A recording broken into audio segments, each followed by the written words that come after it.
It's race 2 in 2026. Sam Mayer gets the pole. He said, give me the outside lane. That will put his teammate right behind him, Sheldon Creed. To his left, Carson Kvapil, the one team looking to get Carson his first career victory. It's going to be a great Saturday night for racing. Here we go in Atlanta. All these guys talked about after qualifying wanting to be in that outside lane, and you're going to see why right here. You see Creed's able to get to the back bumper of Sam Mayer, trying to push down the backstretch. They should have a little bit of momentum as they exit 2. Well, they were well connected, but then the bottom there got connected. Taylor Gray getting to the back of Kvapil. Look at the push down into 3. Gosh, he was just shoving him all the way down into the corner. Carson, though's not going to be able to clear. Sam Mayer, he seems slide up the racetrack just a little bit. It looks to me as, oh, did you see Taylor Gray shoot to the outside? Yeah. Oh, and Carson, there was a bit of a hole there that Sheldon Creed closed up to his teammate Sam Mayer, and now Carson's stuck on the bottom. This is going to happen quickly. If you're on the bottom and you start to see cars behind you disappear, you're going to want to almost force yourself in that top lane. And if you look on the left side of your screen, you see Austin Hill. We're going to keep our eyes on him the entire race. Already inside the top 15 after starting 20th. Racing alongside the 17, that's Corey Day. Well, and all these guys are electing to get to that outside line. It seems to be the preferred. Austin Hill said, I'll take the bottom. He thinks his car is going to handle well. We know it has the right speed. When he gets in this position, though, you're kind of stuck riding right here until you see a lane open up. You're hoping it can spread out just a little bit. That gives you so many more options as a driver. Keep in mind, as you watch these cars in the draft, no practice yesterday, just one lap of qualifying. You want to get off to a good start, but you got to get your arms around this place because it has changed since we last raced here in June a year ago.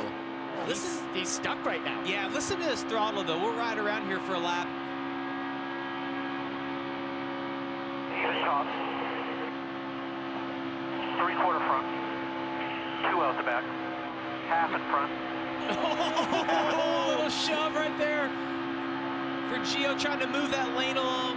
Yeah, car. That's really good. We need some straightaway help. More off of 4 down the front than the back. At 19, Gio Ruggiero making his second career start, ran the truck race earlier today. Where his full time finished that victory. Caution, caution, caution. First caution of the day, lap 5. So we got that all started where Sieg actually got loose in the middle of 3 and 4, went up the track just slightly. Corey Day went to the middle to put it 3 wide. Ryan didn't realize he was there, nor did Gio Ruggiero. They squeezed all together. End up with Ryan Sieg going around in front of the field to the tri-oval. 24, Harrison Burton, big damage. 31, Blaine Perkins, coming off a top 10 last weekend at Daytona, also banged up. Yeah, this is what Austin Hill was worried about yesterday with where he started.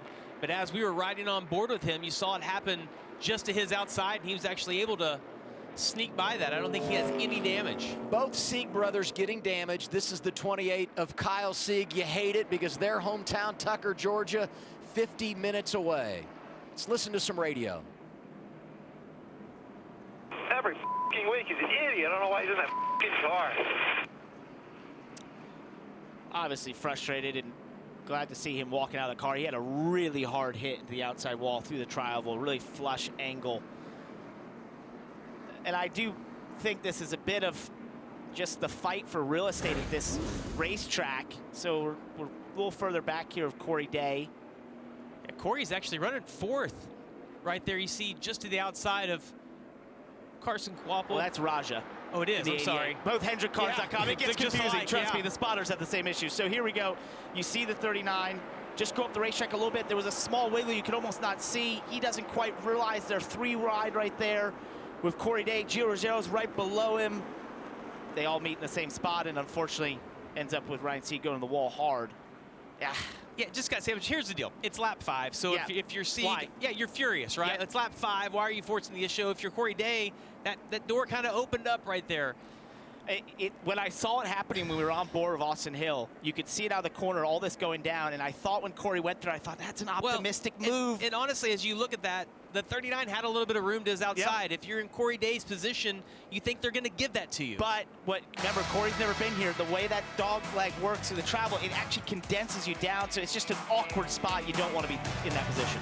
And if you go right of your screen, you're going to see the teammates from Viking sneak through. Anthony Alfredo, Parker Retzloff could have been in it. They're able to dodge and go left and avoid. Early caution here at Echo Park Speedway.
NASCAR on the CW is brought to you by Intuit TurboTax. Now this is taxes. Progressive. Save when you bundle motorcycle, RV, and boat insurance. Visit progressive.com.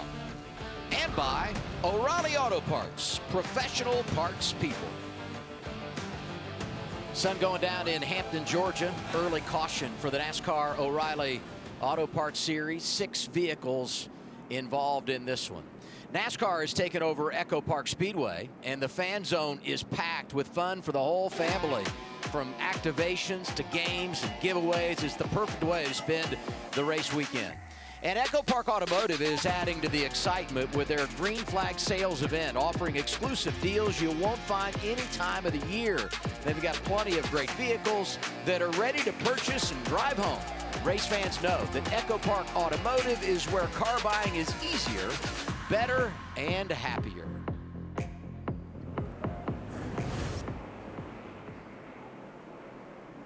Great to have the fans out. Race number 2 in the draft here at Atlanta. Next weekend, after a couple of trips in the draft, we'll go to Circuit of the Americas in Austin, Texas, and do a little road racing. Let's see what brought out that first caution of the day. You see, I mean, it looked to me like as you watch this over and over again, the 17, I don't fault him for that. It was early in the race, Parker, but there was room to the outside of the 39 to sneak in there. It's just frustrating to have it happen on lap 5. You got to remember, he's never been here. It's an optimistic move because if you've been here, you see the natural direction of the cars where Ryan Sieg went is the natural direction. Because look, there is all that asphalt out there. You don't use it because of the shape of the dogleg. So for Ryan, I don't think he potentially knew they were 3 wide at that second, but he also was kind of going the natural way that you do at this racetrack where it really condenses through each of those dog legs.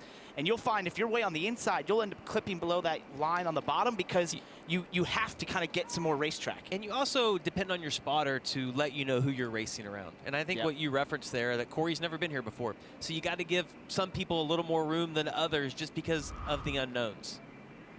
Here are the drivers involved in the crash. Rookie Patrick Staropoli, who made one of his 4 starts a year ago right here at Atlanta. Almost 10 laps in for the O'Reilly Auto Parts Series at Echo Park Speedway.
Welcome back to Echo Park Speedway, where the O'Reilly Series race at Atlanta is underway. Right now we find ourselves outside the Care Center where Georgia native Ryan Sieg, unfortunately done for the day. Walk me through what happened and the frustration with the 17 of Corey Day. Yeah, it's lap 3, I think. So we're just riding, just kind of staying in line, trying to get our line going. And then he's got somewhat of a hole and he just goes in it, and I guess he forgot where the gas pedal is. But we had a pretty good psyops for just riding right there, and you know what I mean. I mean, what's the point? It's lap 3, so. But you know what I mean. That's his normal race, anyways. Tearing up cars, so I don't know. He's like that at Martinsville. He wrecks 15 times in one lap. So I mean, last week he did that about 4 or 5 times in Daytona. So here we are again on lap 3. Just not smart. Very frustrated Ryan Sieg down here, guys. Well, I'm sure the frustration is magnified because this is a place where he's been good. He nearly won here in 2022. It's his home track and brought in a lot of momentum after overcoming adversity, finishing 3rd in the season opener last week, done way too early, is Ryan Sieg. You hate it for him. It's frustrating, but it's also a lesson a lot in the field. You know, that's how tight it can get off of 4 through that dog leg, and you're going to see moments like that where you want to take a run, and sometimes the best decision you can make is to not take a run, especially that early in the race in that position off of 4. We did the choose. Sam Mayer takes the outside lane again, and one more time he'll have his teammate right behind him, Sheldon Creed. Mayer's led every lap today, the first 12 circuits. He had led 4 laps total in his career coming in, so he has been impressive from the pole. And he will lead us back to the Echo Park Restart Zone. Echo Park Automotive, where car buying is easier, better, and happier. Green once again here in Atlanta. And the roles are slightly reversed. You see Taylor Gray on the inside, has Carson Kvapil behind him, not attached at all. Outside lane, very organized. All 3 of them, 4 of them all lined up right there. We'll see if they connect on the backstretch like they did on the start of the race, where they really had a lot of momentum down into 3. Doesn't look, they're definitely getting connected, but not quite able to gain momentum on those HFT teammates on the top side. And you can really tell how hard the car behind is pushing based on how out of control the car in front looks like. Wow! A little smoke there, 41. I think it's a bit of, well, yeah, maybe. It might be, I thought maybe it was just speedy drive. Oh, no, it's not. Yeah, definitely oh, on the no, left that's front. an oil line or something. I don't see any tire rub at all. Gotta wonder if something come loose on that car. Maybe. Here they did have a little bit of contact. Oh, yeah, you can see the body pushed in there. Yeah, I mean, Wow. he and Taylor Gray in that white and yellow 54, here they are coming toward the start-finish line. Bam, right there's the contact. Taylor trying to side draft. Yeah, just didn't judge it correctly. Still outside. Still Riding there. on board here, just Carson Kvapil. Still out there, the 88. Completely misjudged trying to go up there and side draft. The good news, though, is It's kind of settled itself down. it's not getting worse, which is great. Yeah, that first lap was really bad, but see when the car goes in and it compresses right here, I'm feeling a little better about it right now. Went away, basically cleared Still up there. itself a little. Double Oh, zero, that was a little 88. touch. I'll tell you what, maybe I'll get it this time. The Army's on board with Carson Kvapil, giving us a front row seat for this dogfight at the front. There you Gray's go. now led a couple of Still there at the laps, door. working that inside lane. Well, what about how much these guys are able to run side by side? We referenced earlier about handling and how big of a factor was that going to be, but we're 4 rows deep here, side by side. Hey, and we were worried about the RCR cars. Right now, 3rd in line down low, Jesse Love. And coming up behind him after starting 20th, we're 15 laps in, Austin Hill into 21. He's got no momentum right now. You see how the outside just blows by him. He'll try to side draft a little bit on the exit of these. Oh, you see Corey Day decides to pull down. Wants to be on that inside lane. Interesting move by him, trying to move forward.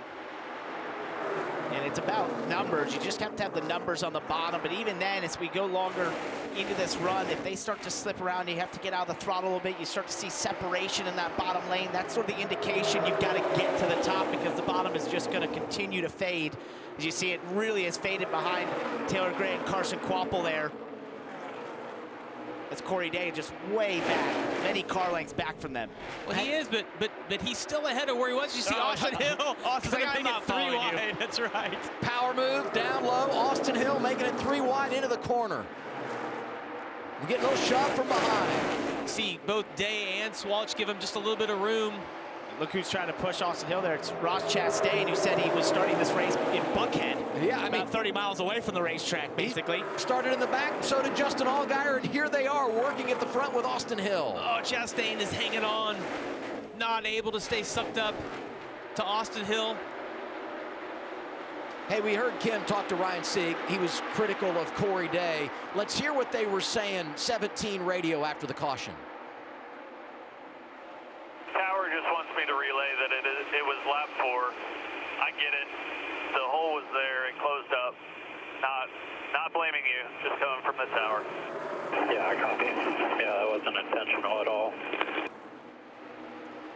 Oh, he sounded Corey Day level excited. Yeah. About Well, that. listen, and he's a rookie. There's going to be some mistakes made there. The only way to learn, right? I mean, it's unfortunate. I hate it for Ryan Sieg, but look at Allgaier on the outside. That's a move right there. Wow. Closing on the 96, Anthony Alfredo. And that's something you can do early in the race. You'll notice even when the top line forms, there's still about a half a groove to a full groove down to 3 and 4, and that will work up as the race continues. They'll lay rubber, they'll clean off that top groove, and especially down 3 and 4, you almost get to a diamond where you get really close to the wall in the middle and then drive away from it. But early on, when everyone's a little lower, what Justin Allgaier did is one of the best ways to pass. If you want to risk it and go to the right side and get to that person's right rear, you're going to have that position. Clean is such an interesting word that you chose there, because that's what happens at this racetrack. When you have these kind of fresh repaves, it's almost the opposite of what you'd have like at the old Atlanta. The old Atlanta, when the rubber got laid down, you lost grip. Here, as it gets cleaned off or as rubber gets laid down, it gets better and better. That was risky of Justin to jump up there and kind of take a chance, but you saw the momentum that he was able to carry on the outside. 99, Parker Retzloff moving up. So is the 25, Nick Sanchez, who won here in June, racing to the outside of Carson Kvapil, who qualified on the front row but has fallen outside the top 10. He's 12th right now. And this is a great example of if you don't get to the top when it forms, you're going to take a push to the back. That's exactly what happened here. Oh, Alfredo's super loose. It's going to give him a gap right here to work in. His spotter will let him know you're clear. I think that's Chastain will be the last one in line and let him get up and take a breath and try to figure out the runs that he wants to build. Now Nick Sanchez is the one down there. Works the end of the line. Yep, now he's like, oh no.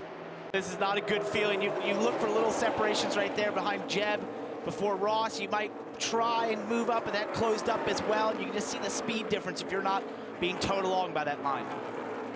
Yeah, but as we watch these guys, did you see how Alfredo must have a tire down? We saw him get super loose. What about it, Kim? Yeah, confirmed. Came on the radio, said right rear flat on the 96 of Anthony Alfredo. And to add insult to injury, he may have a penalty here for getting on pit road. So we'll have to take a look at that and see what NASCAR thinks. You know, the good news for him, we know we are going to get a caution in 20 laps into the stage, so he can maybe fight back via the free pass. We'll continue to follow his situation.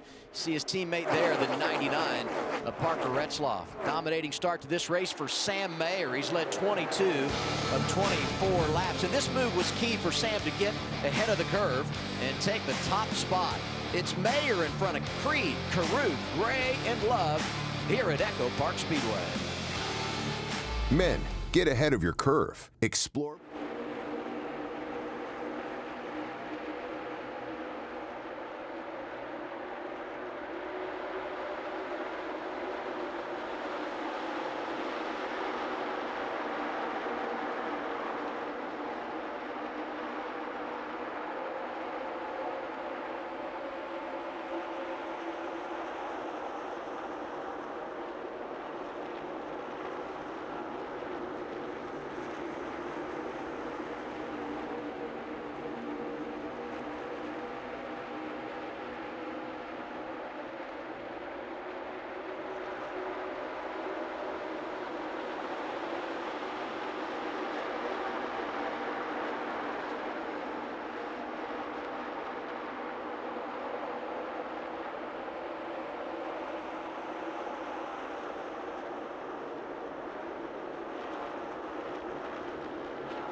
Things come at you fast when you're racing at Echo Park Speedway, and that's certainly the case for Sam Mayer.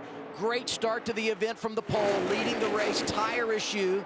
He makes an unscheduled pit stop. To add insult to injury, he's speeding, and so with that, he's going to be a couple of laps down, and he's going to have to come from behind here today. And that sets up Jesse Love to take over the race lead. Let's go back and see the 41 falling back. You watched it side by side. He did a great job here with the left front going down, getting out of the way here. He's pointing everyone by. He does this all the way down the front stretch as cars go by, but then this is a unique pit road here at Atlanta. You actually enter into turn 3. You have a different speed through the turn 3 portion until you get to the pit road portion. You have to slow down even more. You don't usually do a green flag stop here, but it's so unique that for many years, as we first went here, a lot of us in the sim would do practice runs on the pit road because you almost need a brake marker down the backstretch to understand exactly when you need to start braking and get slowed down to what's 90 miles per hour through that apron portion. When Anthony Alfredo made his pit stop, he got a commitment line violation. You're just not used to doing it here under green, and because you don't get that practice, you really can't work on it outside of what Parker talked about in the sim. So challenges for all these guys. Look at this, right there we saw 3 wide for earlier. second. Black and white 99. Parker Retzlaff getting a shove from the 54 of Taylor Gray as they follow Jesse Love around. Almost exactly what we saw early on in the race. No wreck this time. Parker Retzlaff did an awesome job getting all the way up to second right here. Raja's had a great battle as well with Jesse Love for the lead. Look back there, 51, that blue machine. That would be our good friend Jeremy Clements, who started this race in the back, had problems last week at Daytona, but he's in the mix. And outside of that 3 wide, Austin Hill. This is a racy Atlanta Motor Speedway here that we haven't really seen, where you can make all these passes to the bottom. Even Roger Caruth holding strong on the inside with no help. He took a turn at the front right now. Now he's sort of fading a little bit, looking for some drafting help right now. But these passes and the runs we're seeing, the drivers can get to the inside. I haven't seen this in the past. That makes me think there is maybe a little bit of handling happening in the corners. Guys are having to check up on the throttle, and it gives you a massive run down the straightaway. Austin Hill super loose on the inside of Justin. I think Justin jumped to his outside like we saw earlier. Well, it's like he's got a parachute now, falling back. Yeah, everybody driving by on the inside. His shorts are full is what's going on right there. He's trying to gather it up. Well, I mean, he had gone from 20th to the top 10. Now he's outside the top 15. Here's team radio. I've gotten really loose all of a sudden. I might have a slow leak. I about spun out 1 and 2 the last lap. Well, very similar to what we saw with Sam Mayer earlier. That seemed like that tire was slowly going down. Wait and see what happens. He's going to feel this out. The fact that he's resting his right arm on the leg brace on the straightaway tells me it's probably starting to feel a little bit better. When with 8 laps to go in the stage, you can try and ride it out here, right? Yeah. No, you're not going to get stage points. You just give those up and try to make it to the end of the stage and get that pit stop. I'd like to go back and see a replay of where he was so loose in 3 and 4. You know, did that happen because the 7 got to his outside, or did the 7 get to his outside because he got so loose? Oh, he's already sliding. You can see it. Yeah, he's already chasing it up the racetrack right there. And then that just magnified it as Justin got to his outside, kind of pulls you around when that car passes you on the top. Here we are on board. Watch his hands. Yep, you see all those little moves. That's just chasing it up the track. And then once Justin gets there, that takes all the side force away. He's just hanging on. I think handling is a big part. So here's the deal. What makes this so hard if you're Austin Hill, the 21 team, is as you come to the stage break and you make your adjustment, do you make an adjustment for this, or do you have a tire going down? Is that why you're loose? And if you guess that wrong, it's going to mess up the whole next stage for you if you get the balance off. He got 75 points in the race last week. Won both stages, won the race. Basically maxed it out. The only thing he didn't get was that award for winning the Xfinity fastest lap. Not going to get any stage points here. His teammate in line to do it up front. Coming to 5 to go. Love in front of Retzlaff. Good battles all over the place. Well, you mentioned Love being able to lead this. The guy that I have my eye on is the 7, Justin Allgaier. He's slowly, methodically working his way to the front. Been able to move up and run past these guys on the outside. Turns 3 and 4 has kind of been his sweet spot.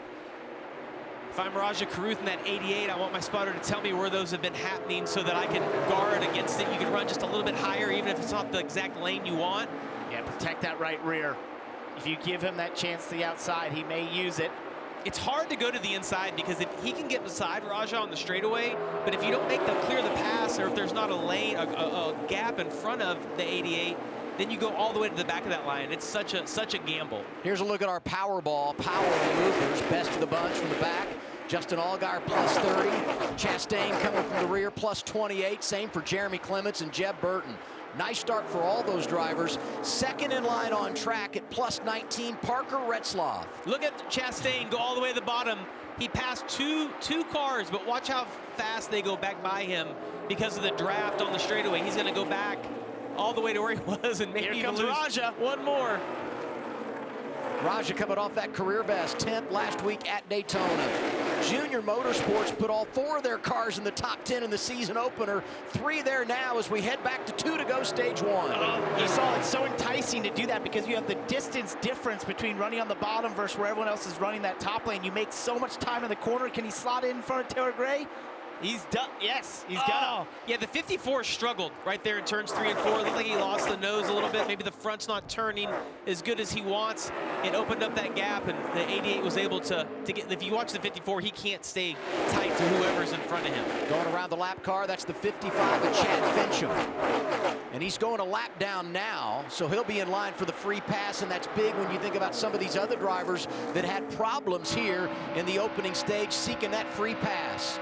Going to be 1 to go this time by in the first stage of the race. It has been entertaining to say the least. And this is a great time if you're Retzlaff, take a chance right here. See in 3 and 4 if you can clear the 2 car. Jesse Love's going to go wherever he thinks they're going to go to try to make that block. Allgaier out of line, looking for a spot on Taylor Gray. Been a great first stage for him. It's all about the rear view mirror for Jesse Love. I thought Raja was going to have the help there from Justin Allgaier. He wasn't able to get there for Retzlaff. He just couldn't materialize the run on the 2. RCR undefeated in the stages this year. 2 for Austin Hill last week. Today, stage 1 goes to his teammate, Jesse Love. Raja Caruth, 10th. Retzlaff was outstanding. Gray, 4th. And Justin Allgaier from the back to a top 5 finish in stage 1. And what a stage it was here at Echo Park Speedway, just outside Atlanta.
Test your luck and make your power play by heading to your local lottery retailer to get in the game for tonight's estimated Powerball jackpot of $190 million. Carla Metz with you, joining you from the CW Garage. And how about stage one? Jesse Love coming from the 10th position to start the race to win stage one. And for now, let's head back out to the track at top of our Arby's pit box. Dylan, what do you have for us? Yeah, well, it's been a great view to watch this exciting racing action from here, right at the head of pit road here on top of the Arby's pit box. You know, Arby's slogan is "We have the meats." They have a car that's sponsored in this race, Carson Kvapil. They've got a pretty good race car with the one car, finished 7th there, so is inside the top 10 for most of the first stage. Now, if you missed it earlier, Sophie Cunningham was with us on the broadcast. Arby's athlete, and I am waiting with bated breath. There's these pictures. I knew we were going to have some of these pictures, and those look pretty good, I think. Pretty happy I got to meet Sophie. She was awesome, and great to have her here at the racetrack with us this weekend.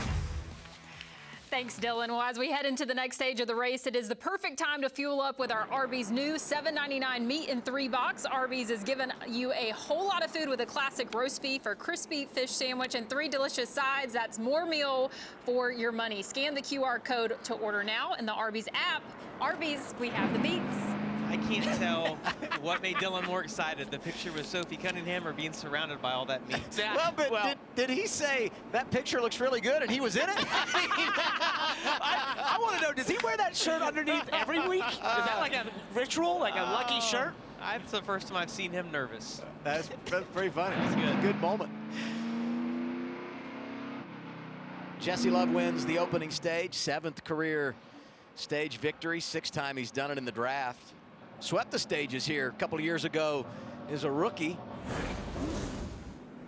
Look at that. See how close it was. He wins it, and then right here, Raja. Oh, got him. How about Raja's distance? Every lap in this race inside the top 5. Yeah, I've been fighting for the lead. He's been one of the cars that could actually pass Jesse Love 4 or 5 laps before the end of the stage. 88's been really good. There was a couple years in iRacing where you would learn in a line like this and you had to make island hop passes. He texted me this week and said, I'm going to be using all that experience we used to race against each other at this racetrack. Sure enough, he was right there. I'm curious, though, how many tires you taking? I would say mixed bag. I would think totally for sure. I mean, you're here. Austin Hill, no doubt you got to take 4. Yep. But for these guys up front, and I think this is where we get the answer on how concerned are you about the handling of your race car. Well, I can't wait to see when they get the tires off the 21 if he had a tire going down, or is the balance just that far off? But he knows how good that car can be, how fast it is. Better to just be patient here and wait to make your move later on. Take care of it. Down on the apron. Such a long pit road here. Yeah. That's why it's such a huge penalty for guys like Mayer or Anthony Alfredo having to pit under green. Under green, 90 miles an hour on that part of it, but under caution when you come in, the entire pit road, 45 miles per hour is the max speed. Jesse Love leads us down. Progressive pit road is open. Dylan? Plus 30 for Justin Allgaier as he hits the first pit box here on pit road. Reported he was a little bit free in, tight off. Their plan is to change 4 tires on the 7 car here, and they'll go around to the left side and do that. Top of the screen, Taylor Gray. Tony Hirschman, his spotter, said keep your entries rounded so you don't open up the top. He's a little free as well. 4 tires and a track bar adjustment, Kim. Rajat Caruth there in the middle said 1.5 to 2 snug on the bottom up. Freer, when I moved up higher, said I need to be tighter starting on stickers. So you see the 4 fresh Goodyear tires. Jesse Love there on the bottom said I'm happy with the car's handling compared to everyone else. Never tight, sometimes a tick free. Danny Stockman said I want to tighten you up just a little bit. Race off Progressive pit road. Love wins it off, plus 2 for Taylor Gray, but there was a bobble there, and we'll go back and have a replay. Crew member involved. Looks like everybody is up and hopefully okay. Look at this. This tire hit the wall, bounced away. Oh! Crew member goes and gets it. Oh, that is just such a tough situation. Tough individuals on pit road, but man, that's tough. It's just the timing. I guess if you're Taylor's position, you can't see that there's a tire out there. Then he runs right as you're releasing. That's Jason Ratcliffe standing on the wall talking to his team, getting ready for stage 2. Drama unfolding on the pit lane here in Atlanta. what in the world is he?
NASCAR on the CW is brought to you by Golden Corral. Golden Corral honors our nation's heroes. Progressive Insurance. Get in the savings lane today. Visit progressive.com. And by the Credit One Bank, NASCAR American Express card. Getting ready for stage 2, Echo Park Speedway. We're above the action with GovX aerial coverage. GovX, savings for those who serve. Had a few penalties on that cycle of stops. Speeding for Anthony Alfredo, Josh Balicki, and Cody Ware, and a safety violation for the 54 of Taylor Gray. Take one more look at this. Yeah, the tire bounces off the wall, and it's almost like maybe it was a blind spot for Taylor, and he can't see around the A post here, but I can't explain why right here he didn't stop. Like, you had to have seen him at that point. Either way, he's going to go to the back. Well, a long ways to go. Probably owes his crew member. Yeah, nice sorry about that. Yeah. Maybe an Arby's gift card. An Arby's gift card. That's what I was thinking. There's where I was going with it. Yep. Only driver up front on this restart that took 2 tires is the man that will be in control of the field, and that's Jesse Love. He goes to the outside of Sheldon Creed for the restart. It tells me that handling's a big deal for a lot of these guys. The fact that you see so many put 4 tires on, not take a chance now to try to get some track position. And the key for Jesse Love now is to keep that clean air and that track position up front. If he gets swallowed into the pack, that can get really bad really quick. So they're betting on keeping up front, staying in control of that top lane. And Austin Hill did not have an issue. Balance of that car was just extremely loose. So see if they've made the right adjustments. He's 16th. One other driver coming from the back here, penalty for Gio Ruggiero, 19 team, over the wall too soon. Free pass, Chad Fincham. As the leaders come through the Echo Park restart zone, we're underway in stage 2. I was really impressed with how long they were able to run side by side. The last couple of restarts we had. You see the gaps behind Raj are pretty big to Brandon Jones. Might hurt the momentum in that outside lane. Bottom's not connected here. Sheldon Creed and Carson Kvapil start to fade. Well, that gap gave a great spot for one of the cars on the bottom to move up. Right behind Raj, I can't tell who that is. And in these first couple of laps on a restart, that bottom can work really well. You got a bunch of cars down there. If you can get connected and get the momentum, you want to use this. Jesse knows that. See, he's protecting the bottom to the corner here. He saw them have momentum. That Sheldon Creed moves up to the top. That leaves Carson Kvapil leading the bottom lane. That worked out perfect for Sheldon, and Jesse covered both lanes perfectly. I thought Allgaier was going to get to his outside. Creed just kind of forced it up there. He now controls that outside lane. Good start to the race, though, for Allgaier coming from the rear. 17, Corey Day right in the mix inside the top 5. Jesse Love being running the bottom. You'll see him here. He's coming back even. You'll see him. You can slow him, and you see him there. He's talking about, I think that's Corey Day right behind him, referencing when the push might come, giving the driver all the information that they need. Jesse Love, though, does a really good job of managing both lanes. Obviously has a quick car, but as you watch him, that's a skill to be able to move to the outside. The spotter will also tell the driver which lane has the momentum. You'll look in your mirror and you'll have an idea of where you think the momentum is, but you get confirmation from that spotter to tell you. And the difficult thing here, what you're seeing him do, is that he goes to the bottom in the corner because there's a shorter distance, and that's when there's new tires in these cars, there's a ton of grip. That bottom's going to gain time through the corners. Then the top side will have the momentum down the straightaway. Oh, look at the 27, up the track. Way up the racetrack. 99 Parker Retzloff coming by. 18 orange and white Toyota William Sawalich. This the state water heaters on board camera riding with Jeb. Still there, very bottom. Whatever it was that got him. Oh, now he's going back to the inside, 3 wide. Forced the issue right there. Coming to the push here, half back to the. He's got help. Ross Chastain. That's his teammate, Jordan Anderson Racing. Really good last week. 2 cars in the top 10 at Daytona. Tell you what, for that car getting out from underneath him, he not concerned with it at all. Got back to the inside of Parker. He just got really sideways there to the dogleg. Hit off somebody. It might have been Parker Retzloff.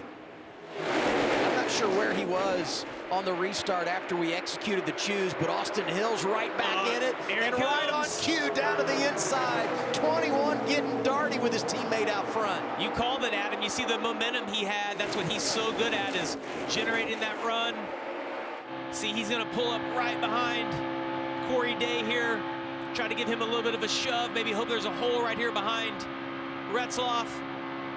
This racing's just been incredible. And one thing that sticks out to me is outside. They're locking together up top here. Locking together top. The aggressiveness of the side draft. I can tell all these drivers have watched tape and know if you want to make the bottom work, you've got to be incredibly aggressive with how you side draft. We've seen so many side-to-side hits because they're just trying to get every ounce of that side draft possible. See that bottom lane really breaking up. Corey Day stuck on the bottom. Retzloff getting his outside. Austin Hill's elected to go to the top. He'll kind of regroup here if he can generate a run. Maybe try to get down in front of the 17. Everybody's migrated to running the middle of the racetrack. Oh, you see right there, he gave Retzloff a little bit of a push. It's almost kind of like the sucker push. Like, I'll give you a little bit. Good luck, buddy. And you go ahead and pull to the bottom, and I'll fill the gap. Veteran move by a guy that's so good at it. Jesse Love leading this race. We're going side by side as we dance with Jeff Burton. Hang on to that number 27.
Halfway through stage 2 at Echo Park Speedway, we get our golden moment brought to you by Golden Corral. Going to break. Here comes 0-0. Sheldon Creed driving by Jesse Love for the lead. This is a beautiful example of how you pass at Atlanta when it becomes a single line. You may think, where do you go? You do exactly what he did. Jesse got a little too far out. Sheldon had a massive run. He uses the shorter distance, the inside the dog leg, as Jesse's going to try and do right here, and then go up the racetrack into 1 and 2. If you can just clear them, it's aggressive, but it worked.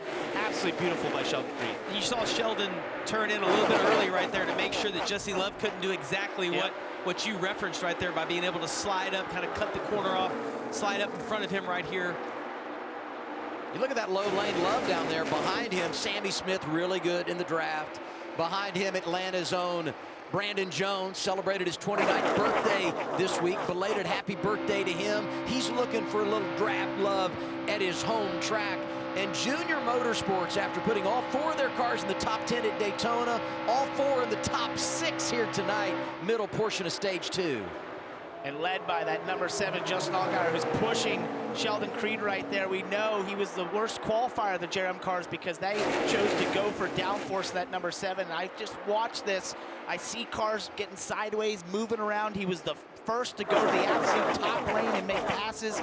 He's got a lot of drivability in that 7 car. I think he might be one of the best at the JRM. But something we got to keep in mind is as the race goes on, it's going to continue to cool down. And handling might become less important as the race goes on, as more rubber gets laid down, track's going to get a little bit wider. Is having more drivability going to be better at the end of the race? You saw the graphic there. Sheldon Creed has now led over 600 laps in his career. That's second most all time without a win in the O'Reilly Auto Parts Series. He doesn't want to own that record. He wants to get the win, and look at this. 3 wide for the lead. Raja Caruth flexing muscles. 88 on point here. What an awesome move. I was wondering who was going to take advantage of those two getting locked side by side. Justin was hoping to clear Sheldon Creed there. They didn't. You get stuck side by side. It creates a massive draft for Raja Caruth, who shoots the inside and takes the lead. Well, and we always talk about Allgaier being the king of side draft. As you see Sheldon doing the side draft to the 7 car right here. They're going to get stalled out. Look at the run that the 88 is going to have right here. Makes it 3 wide. Momentum, cleared, leader. 2 for 1. Thank you very much. 88 on point as we head toward 15 laps to go. Second stage, Gio Ruggiero coming from the back on that restart after they had the violation when they made the pit stop, and he's going to have to come down here under green. Yeah, got a right front down here. Good job. Talk about drivers looking for their first career victory. Sheldon Creed, one of them. Raja Caruth. Add Carson Kvapil to the list. All 3 of them working at the front. And I think Carson saw it coming. Did a little bit of a block, and it didn't give Sheldon that opportunity to make it 3 wide. But the 1 car really strong on the bottom of the racetrack. Somewhere Rick Hendrick is smiling because HendrickCars.com is getting a lot of pub tonight. Raja outstanding, leading this race. And look, a couple of cars behind him. Corey Day had the early moment with Ryan Sieg, but he's hanging in the game. He had never raced here before today. Kyle Busch won the truck race earlier, the HendrickCars.com truck. Well, the irony if one of those HendrickCars.com wins at the Echo Park Speedway would be a lot, Parker. That was a mouthful. Leave it to McMurray to stir it up. My brain's a pretzel now. No discounts for you. Sheldon shot to the inside here. Oh, he's trying to get up. Not quite. He wanted to use that same move that he did down 1 and 2. It's way harder to make work down in 3 and 4 because it's just a different shape of corner. When you go down to 1 here, because of the dog leg, you can cut so much distance, but in 3 and 4, it's a more conventional corner. You can't quite cut the amount of distance. Didn't work for him. He's going to have to try and gain more momentum again. We're going to go side by side. 1 more break to get in before we wrap our coverage in stage 2. Raja Caruth is leading this thing. He's been impressive.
Inside of 10 laps to go. You're watching the NASCAR O'Reilly Auto Parts Series live from Echo Park Speedway.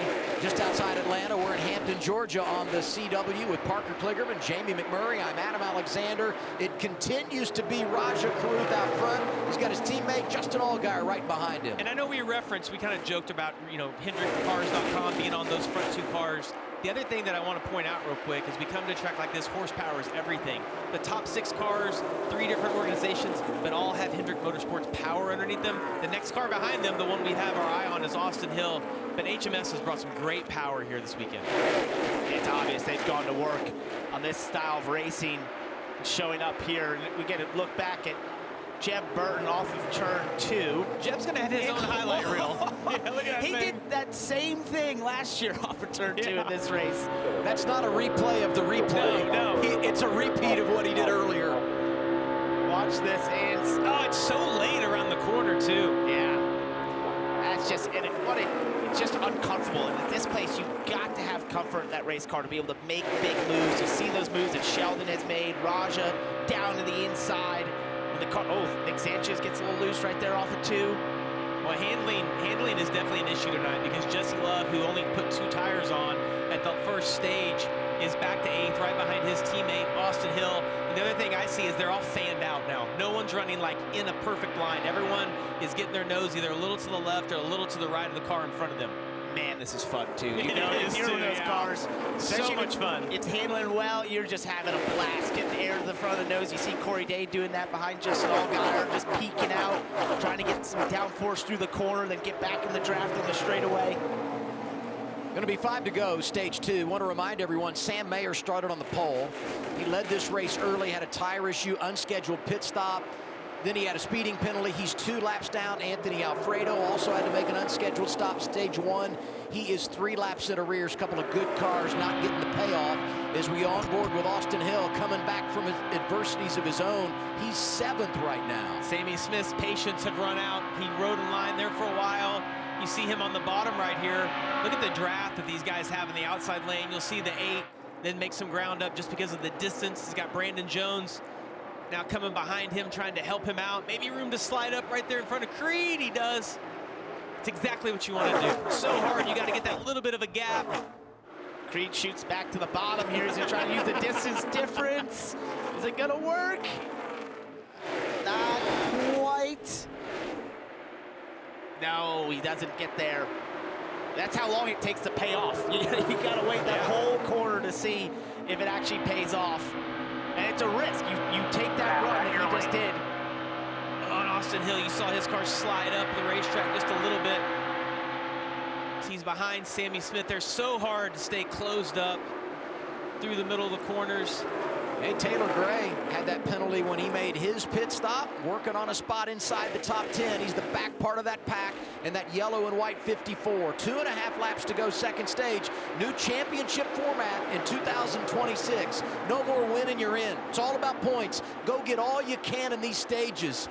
And in great position right now, Rajah Caruth. I haven't seen anybody use that same line that Allgaier used early in the race. You don't see anybody migrating to the very top of the racetrack. It's almost like they're all guarded against that. Well, I was watching Austin Hill, and he tried to make it work a couple times. It just looks like he ends up losing the nose. Right, and you just can't make it work right now. And it just shows you that they're really struggling for grip. Well, look how dark the track is. If you get to the very top, the track is still pretty gray, but this line that all these guys are running in, as Austin goes and takes that run on Creed right here, the rubber is all built up in those bottom 2 lanes. When you get above that second set of hash marks, see how much lighter it is.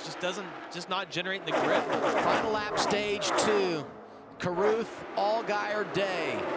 Kvapil and Smith complete the top 5. Junior Motorsports looking to have a big bunch of points here in this second stage of the afternoon.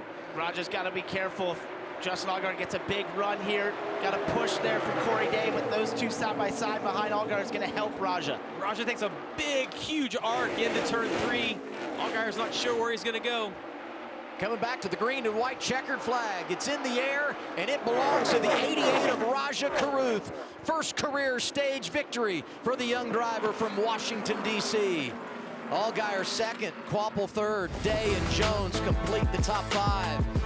It's all about the points and a big handful for this young driver who's been so impressive early here in Atlanta.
NASCAR on the CW is brought to you by Progressive Insurance. Get in the savings lane today. Visit progressive.com.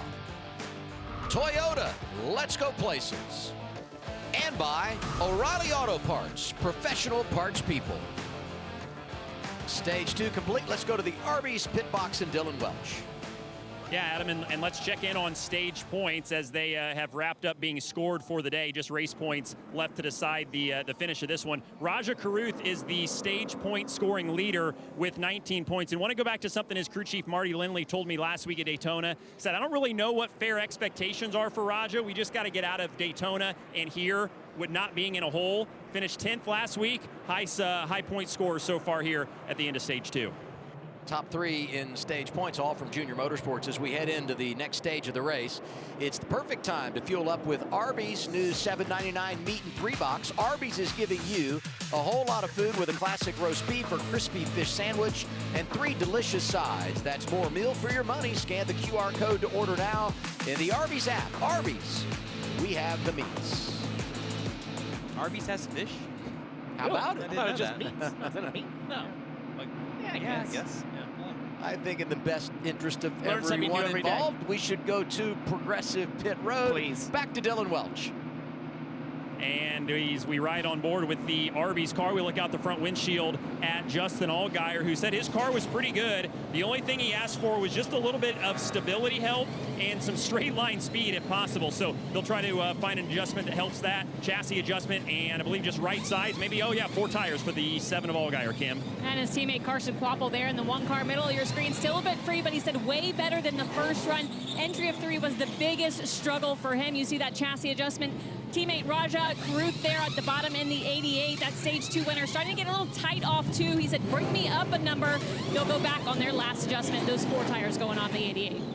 And now the race off Progressive Pit Road. William Sawalich, the first to come off. Guessing 2 tires there will follow up.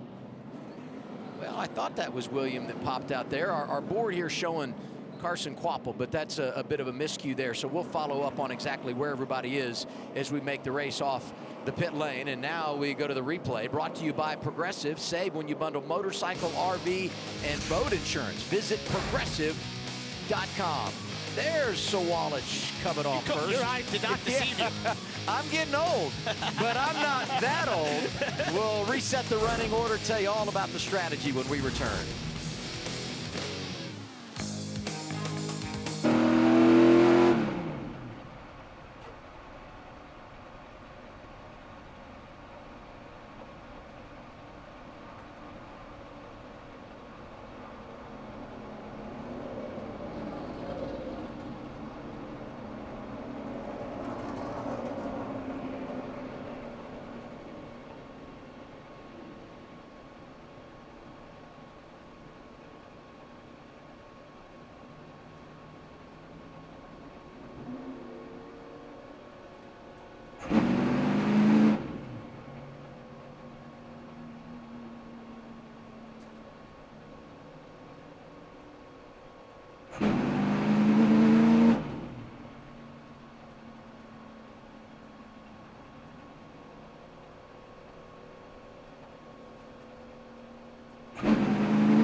did his pal Connor Zillage. But they got to switch gears in the offseason and head to Universal Orlando Resort to find some different thrills. Follow NASCAR on the CW on Instagram to see more from their trip. If you want to find your thrill, scan the QR code below to enter the CW Switching Gears sweepstakes for the chance to win a trip to Universal Orlando Resort's 4 amazing theme parks. They're like Dumb and Dumber. You know, that, you know? Zillage going to be with us next week, racing the one car at COTA for Junior Motorsports. Look forward to that as he makes his return. And if there's anyone who knows the value of a good crew, it's the professional parts people at O'Reilly Auto Parts. That's why they want to put the spotlight on the pit crew members that are essential to a race team's success. Let's go down to Kim. Adam, we talk about how tough pit crew members are. No better example than tire carrier for the 54 of Taylor Gray, Alex Morgan. We saw that stage 1 stop. He went and reached for that rogue tire, got hit by his driver as Taylor was leaving the box. Stop 2 went a lot smoother than stop 1, but how are you feeling? Oh, I'm fine. I'm fine. I signed up for it, so I was just trying to avoid a penalty there, trying to get it back, but I guess I got to be a little bit quicker than that. Have you ever taken a hit like that before? Not like that, not on the exit of pit road, but on the entry I've had a couple clips, but nothing like that before, but I'm just glad the car is okay. And we're glad you're okay. Again, that's tire carrier Alex Morgan. And guys, we talk about how a lot of these pit crew members are former athletes. A lot of them have played collegiate ball or professional ball. Some of them on the football field, some on the hockey rink. Those guys probably used to taking hits. Alex, though, yes, he was a former athlete, but he was on the diamond, the baseball field, a pitcher, so not quite used to maybe some of his teammates taking hits like they had on the ball field. But we are glad he is okay. That's like a line drive right back up the middle when you're on the mound. By the way, Taylor Gray is recovered, and prior to the choose, he is in the 8th position. And now it is time for the Freeway Insurance Choose, where every lane choice can change the race outcome. And Taylor went to the back and had driven back up inside of the top 10. Hey, by the way, I want to point out Sawalich took 2 tires. That's how he got the lead.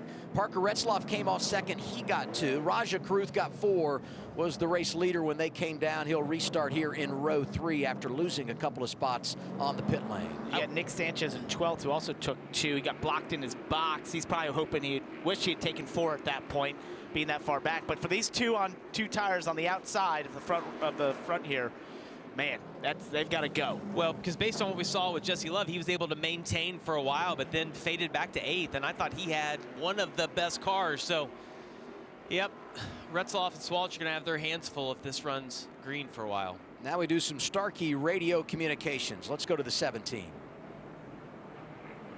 I can tell you're just toying with Raja. He got a good run to get that lead. The biggest thing right there is he's definitely fast. Like, he's got a lot of straight line speed, but I just needed more help behind. Like, the 17 couldn't really get there to do what I needed to do, so it was all right. Scan the QR code or visit starkey.com to find a hearing provider near you. That's the difference between having a car that's, you know, sort of built to be fast in qualifying and low drag versus one that's built to have some downforce and be good on the long run. And we'll see who chose right as we go into the 3rd stage. Hey, another thought here. Last week at Daytona, hit the final stage, you knew you needed another pit stop. That's not the case tonight. They may get tires later depending on the cautions, but you don't have to for fuel. Echo Park restart zone. Sawalich in control, outside lane. Final stage here at Echo Park Speedway. Oh, the 99 did not stay connected. Raja jumped to the outside there. Oh, it's going to be so good for the bottom as you see the 2 Junior Motorsports cars get to the lead. Corey Day is going to follow them through. Disaster for that outside row on 2 tires now. They find themselves back in the pack. Exactly what they did not want to happen. You wanted to keep the clean air, keep the front. Oh, he's right there on the right rear of Retzloff. I thought he was going to go outside, maybe get some drafting help from his teammate Sammy Smith. He settles in, but he's lost a lot of track position based on when you reflect on how stage 2 finished. Out front now, Carson Kvapil. And Retzloff knew that, went down into turns 1 and 2 and ran a little bit higher, just didn't even give Raja that opportunity to get to his outside. Look at him mixing it up. Got the 21 Austin Hill up there, the 2 of Jesse Love. And now we go full throttle with sound gear, no commentary, just pure racing. Wherever sound is a problem, Sound Gear has the solution. Scan the QR code to head to soundgear.com and learn more. Now bottom for the 27. Showing momentum. He's still 3 wide. Bottom 3 staggered out. 3 middle, coming out. Still just bottom on 2. 3 wide, 2 back. 3 back, 3 wide.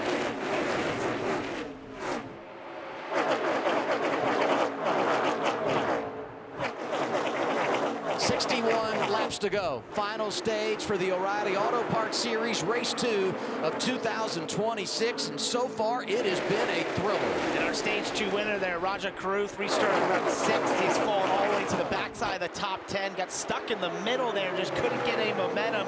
He's now have to pick them off one by one and work his way forward to get back up front. That played out horribly for him. Look at who is on the bottom. The 21 car slowly working his way to the front. Roger, you mentioned it right there, stuck in the middle. Oh, the sparks, that car's little contact. Jeb has had he's had quite a day. He's had a lot of moments. If there's an incident off 2, we can almost guarantee that 27 might be involved. Oh, good save by Raja. It's amazing to me at times the things that look a little bit pedestrian when you're watching, and I just know behind the wheel it's a major adventure. When you can read the door numbers down the straightaway, it's normally something that the heart rate of the driver has gone through the roof at that point, especially at this place. Look, Corey Day pulling out of line. Well, we mentioned Jeb having his hands full. He also has the fastest lap of the race, so that car super trimmed out. Corey Day, youngster from California, limited experience in the draft, trying to make it happen down low. Oh, hang on, no! Up in there he goes! Kvapil trying to hang on to it. Oh. Will this produce a caution? Everybody getting by so far, no major incident. There's a lot of damage in his car. Just Allgaier's got a tire probably going down. We got right front tire down. Yeah, he's got right front down as well. Sparks flying everywhere. Well, they got to throw a caution. And there it is, caution out. 4th one of the day. Oh. 2nd one for an incident on track. Yeah. Well, I gave him a break on the first one, but this one's a little tougher. Nope. Got to give that car on the outside a little bit of room. Got to control your race car. Yeah. You know, the stock cars, there's a lot of aero involved in this racing, and it changes depending on where you are, where the other cars are in vicinity of your car. And let's take a listen to Justin Allgaier's radio. Corey just straight wrecked the 1. Yeah, so come to us right now. Yeah, we saw the same thing. The 17 just did not turn into the corner. Once they got hooked together, they're both along for the ride. Heartbreak for Carson Kvapil. Had a great car, great qualifying effort.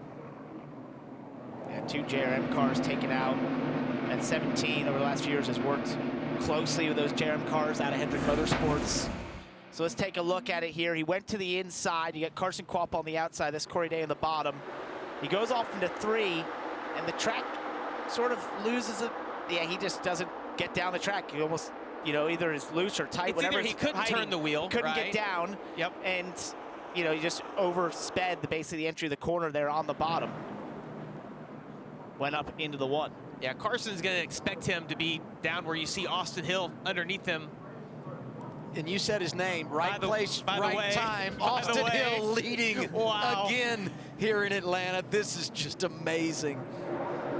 And Corey was, has really picked up this form of racing quickly, finds himself up front, but these are the things, the mistakes that we see from inexperienced drivers that you just can't afford over the course of a season. You got to clean this sort of stuff up. Free pass goes to Sam Mayer. He will get back to 1 lap down after having the early problems. Caution number 4 out here at Echo Park Speedway in Atlanta.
The fastest growing cable news network in all of television is News Nation. News Nation respects all Americans and is news for all Americans.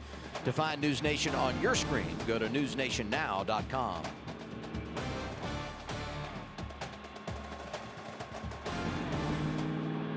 Working fourth caution of the afternoon. Corey Day involved. Let's hear team radio. Blew a tire. I said, tell the one I'm sorry. I had no idea it was down till I pulled down. So the plot thickens. You know, obviously he is the one in the car feeling that. We'll see if we can see some indication. Yeah, I mean, for us, you want to see sparks, you want to see contact the lap or two before, but even once they made contact and they go up the racetrack, I don't see any sparks coming out from underneath the 17. Oh, all the there, straight. Maybe. Yeah. You know, it's a tough angle for us to tell. He's definitely got sparks coming out there after the contact, and that is the right front down. So, you know, it could be a slower leak that just sort of happened at that point. It was odd how he just didn't turn when he got to the corner there. So possibly that's exactly what happened.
It's his home track, and he just always seems to find a way. The driver from Winston, Georgia, Austin Hill. Hasn't been the easiest day, fought through some rough times, but here we are heading to 50 laps remaining, and he is in charge of the field going for his 6th Atlanta victory. Hasn't been the easiest days, putting it mildly. It's been a long 2 days for Austin Hill, who qualified 20th. Didn't have a very good handling car at the beginning of the race, complained about being extremely loose, but They have fought through it. Parker, we've seen this. He's won 3 or 4 of these when he didn't have the best car. I don't know if I've seen a single indication that says he should be leading this race right now. But he is. Yep. Lined up outside of William Sawalich. 51 to go as they go through the Echo Park Automotive Restart Zone. I want to see how he can manage these lanes, if he can get out front. We saw his teammate Jesse Love, who you see is pushing Sawalich on the inside, but Austin has a great gift for that. He has a tremendous pusher behind him in Sheldon Creed. Those are old teammates outside lane. Sheldon Creed used to drive that 2 car, trying to help his old teammate into the lead here. He does it. Jesse Love did everything he could to push Sawalich there, but to no avail. He has to slot into the top right in front of Nick Sanchez. Yeah, and now we're going to get to see what the 21 car has. Can he manage this race? We've seen a lot of cars get out front, and whoever's second or third, if they get too wide, be able to get back to the lead. The 21 didn't seem to have the speed that it historically has had at these type tracks. Let's see what he has right now. Another couple of cars to keep an eye on here over the long haul. 18 William Sawalich, 99 Parker Retzloff, who only took 2 tires in that last cycle of stops. And we're racing for the free pass position. 1 lap down is the 41 of Sam Mayer. Same for the 17 of Corey Day. Caution comes out. Mayer could be right back in the game. And he was 3 laps down after that pit debacle, or having the right front tire go down, speeding up pit road, having to come back down. Coming back to 1 lap down if he gets back in the lead lap. What an incredible comeback. I mean, he's racing Day for that position, yep. And Day looks quicker right now. Day wants to get back on the lead lap as well because he's been fast all afternoon and evening. Yeah, the 17 appears not to be hurt after the damage or the incident that he was in. I don't think the 41 has significant damage either. He just had the left front tire go down.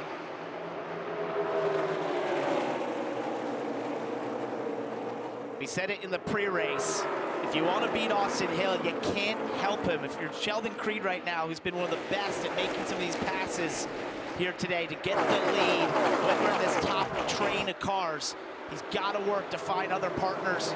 Do what you can to get in front of that 21. He can get control of these races and just seemingly not be able to relinquish them. You can't get it away from him. Look at the gap that he's able to maintain on Sheldon, though. We don't see... Well, that's good for Sheldon. If that works out, that's how Sheldon gets a big run. You see Jeb have to roll out right there as he caught Chastain. Jesse Love did not have to roll out and has that momentum on the bottom with Retzloff right here behind him. I guess my point of the gap is Creed's car driving the way he wants it? Is it handling? Is there a reason that he can't stay any closer? He's kind of maintaining that same amount of gap all the way around the track. We don't see him generating those big runs. Maybe right here. That's not enough, but I think he's doing that on purpose a little bit. He's trying to back up, get the help from the 8. His biggest problem is going to be the 2 now as he tries to back up. That bottom line will form, and then you can't do that anymore. Then you have to push Austin Hill because you're trying to combat the run from the bottom. Well, and the worst case scenario for everybody else is that we get the 2 and the 21 out front together and let them manage all this. Oh, did you see the 8 bottom out? Jesse Love slides up right there. And right behind that orange car, Williams Sawalich, that's Nick Sanchez, winner here in the summer race last year. Average finish at this place, 3.0, works his way into the top 10.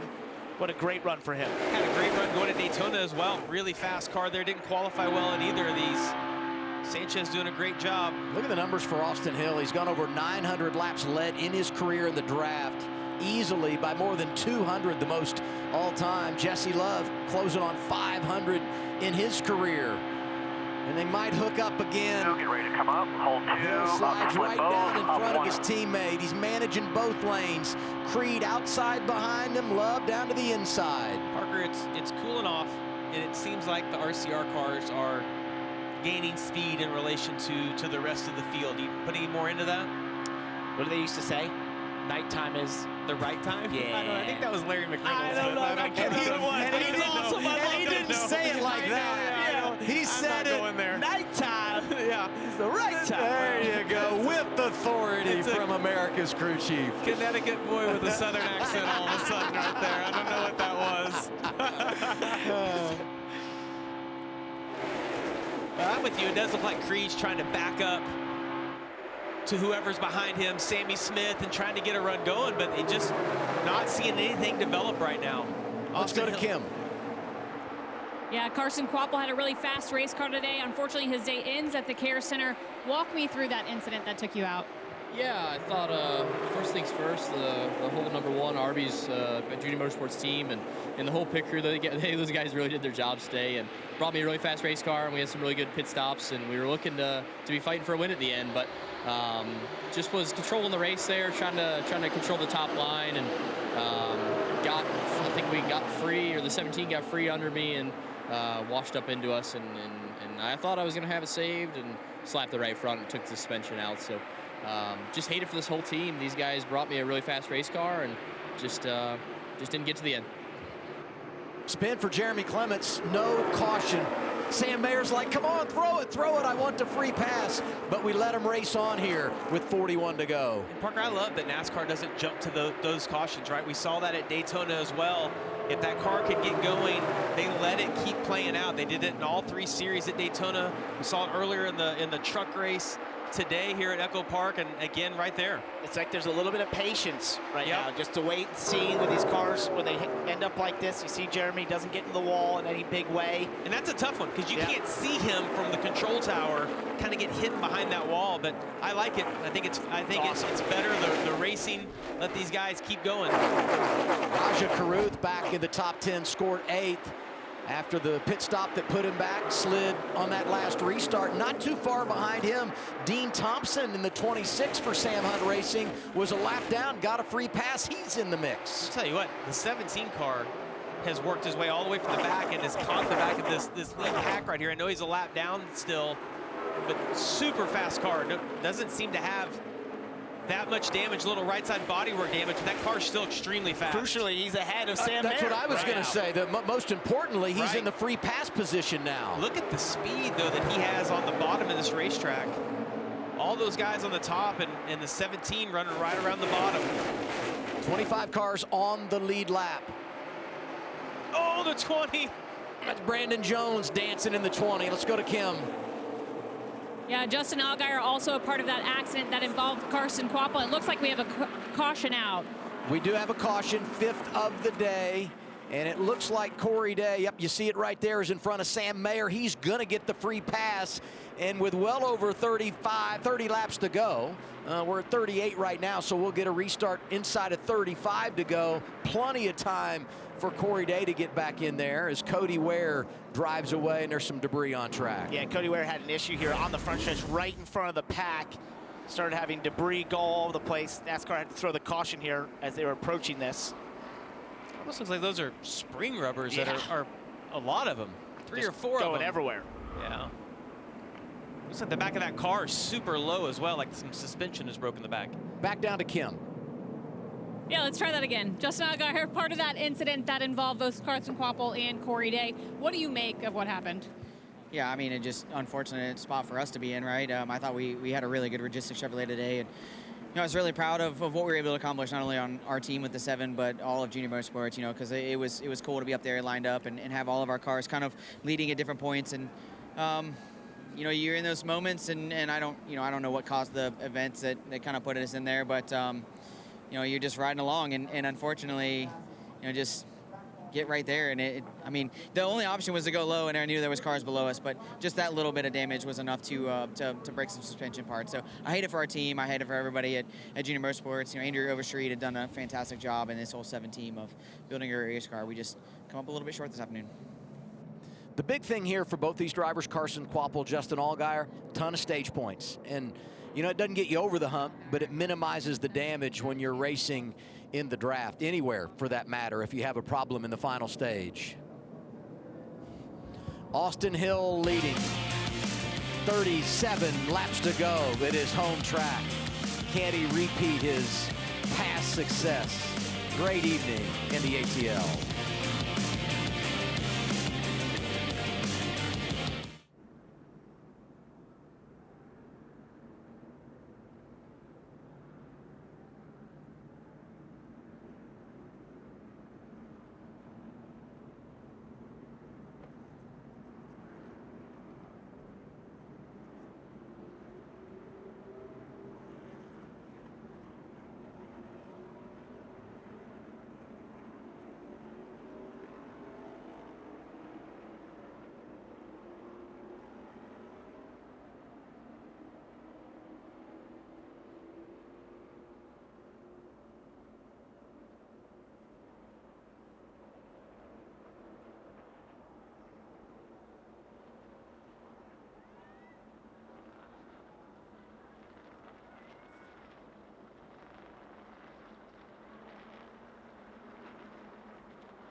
Jesse Love out of fuel. Austin Hill gonna do it again. Third career victory here at the Atlanta Motor Speedway.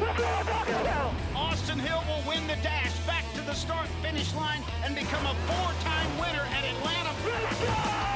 I can't believe we just did that. Big crash down the back straightaway. Here's Austin Hill, back to back to back. He does it again at Atlanta. Let's go! How about it? They can't stop it!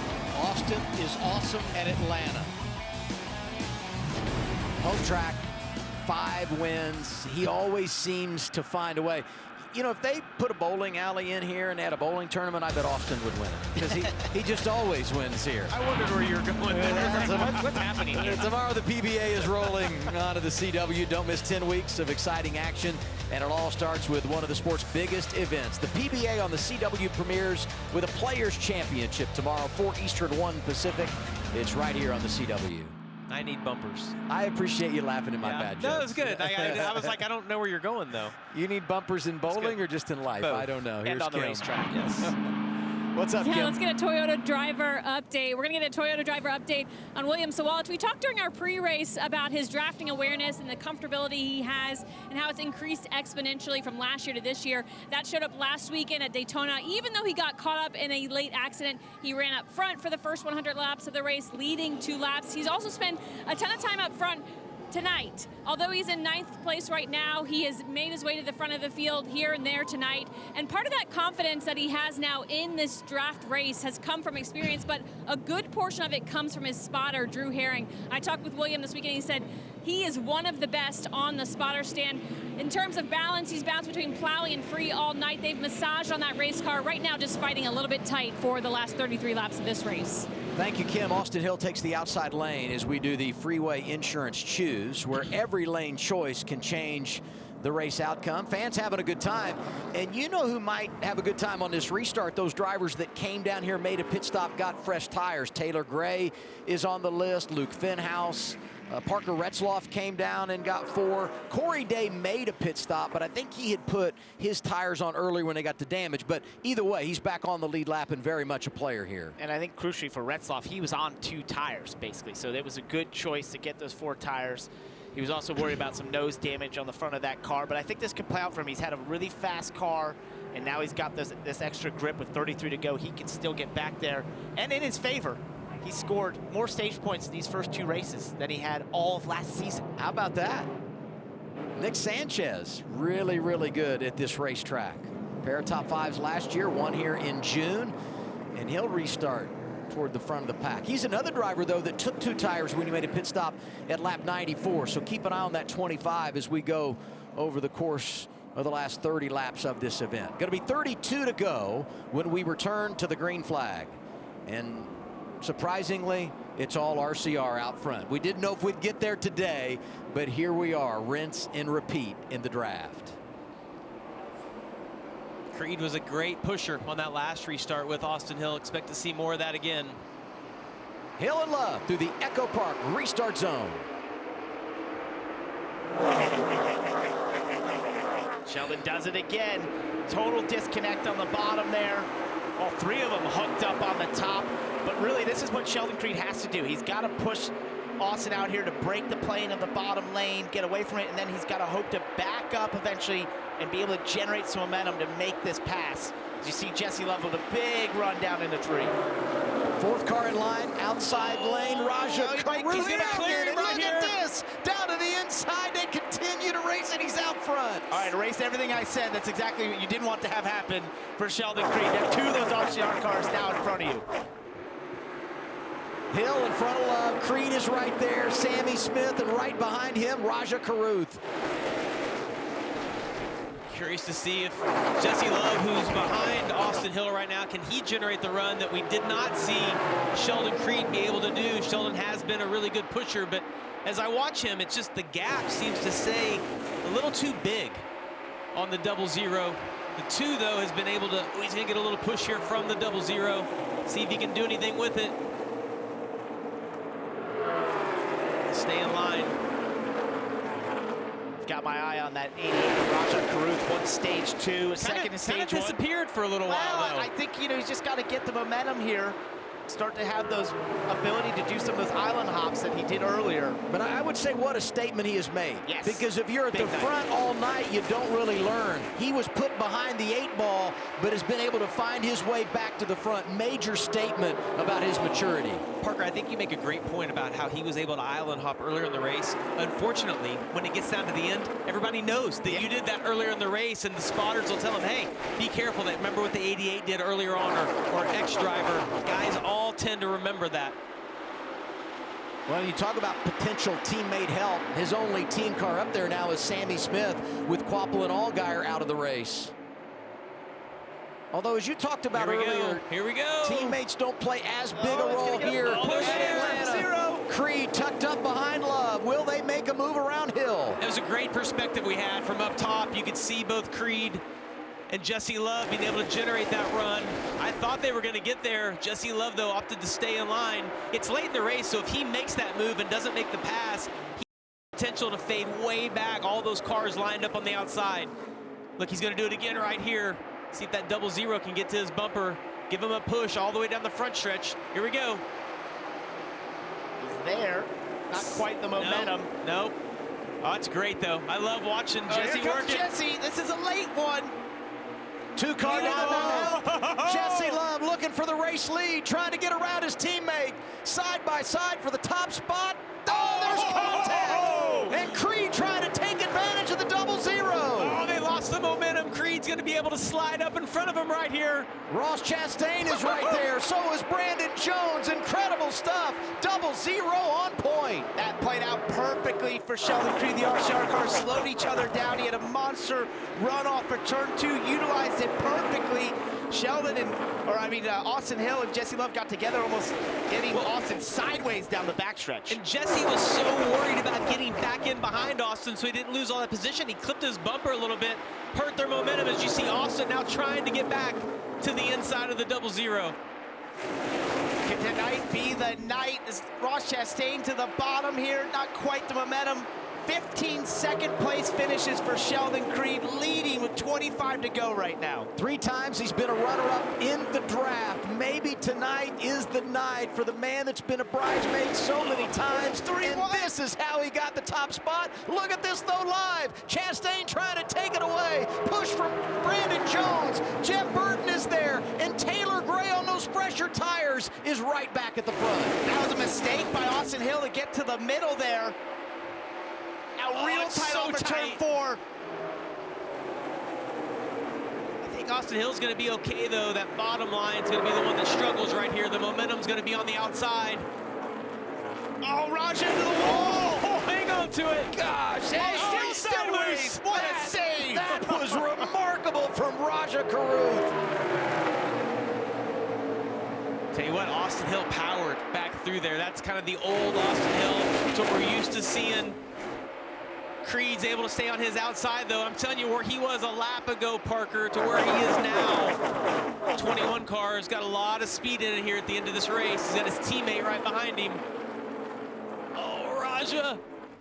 The teammates there, Sammy Smith and him. He went to the high side. That's so tough. Took the air off of Sammy, pushed him up the track. 3 wide again for second here. Brandon Jones getting pushed by Jeff Burton on the bottom. Gonna be 22 laps to go. You think about how strong Jordan Anderson was. The boss man driving the 32 last week inside the top 5 at Daytona. This week it's Ross Chastain, and he is delivering from the back. I think Sammy Smith has a flat tire. Oh, yeah, he's look at that. sideways. Oh, I saw him And there chase goes, it. 8's around. William Sawalich collected. I saw the 8 chasing it all the way through the tri-oval, just trying to get woed up. LeVar Scott in the 45 got damage. Starpoli, a little bit of damage there. Nick Lights, Taylor Gray, who was coming through on those fresher tires, beat up.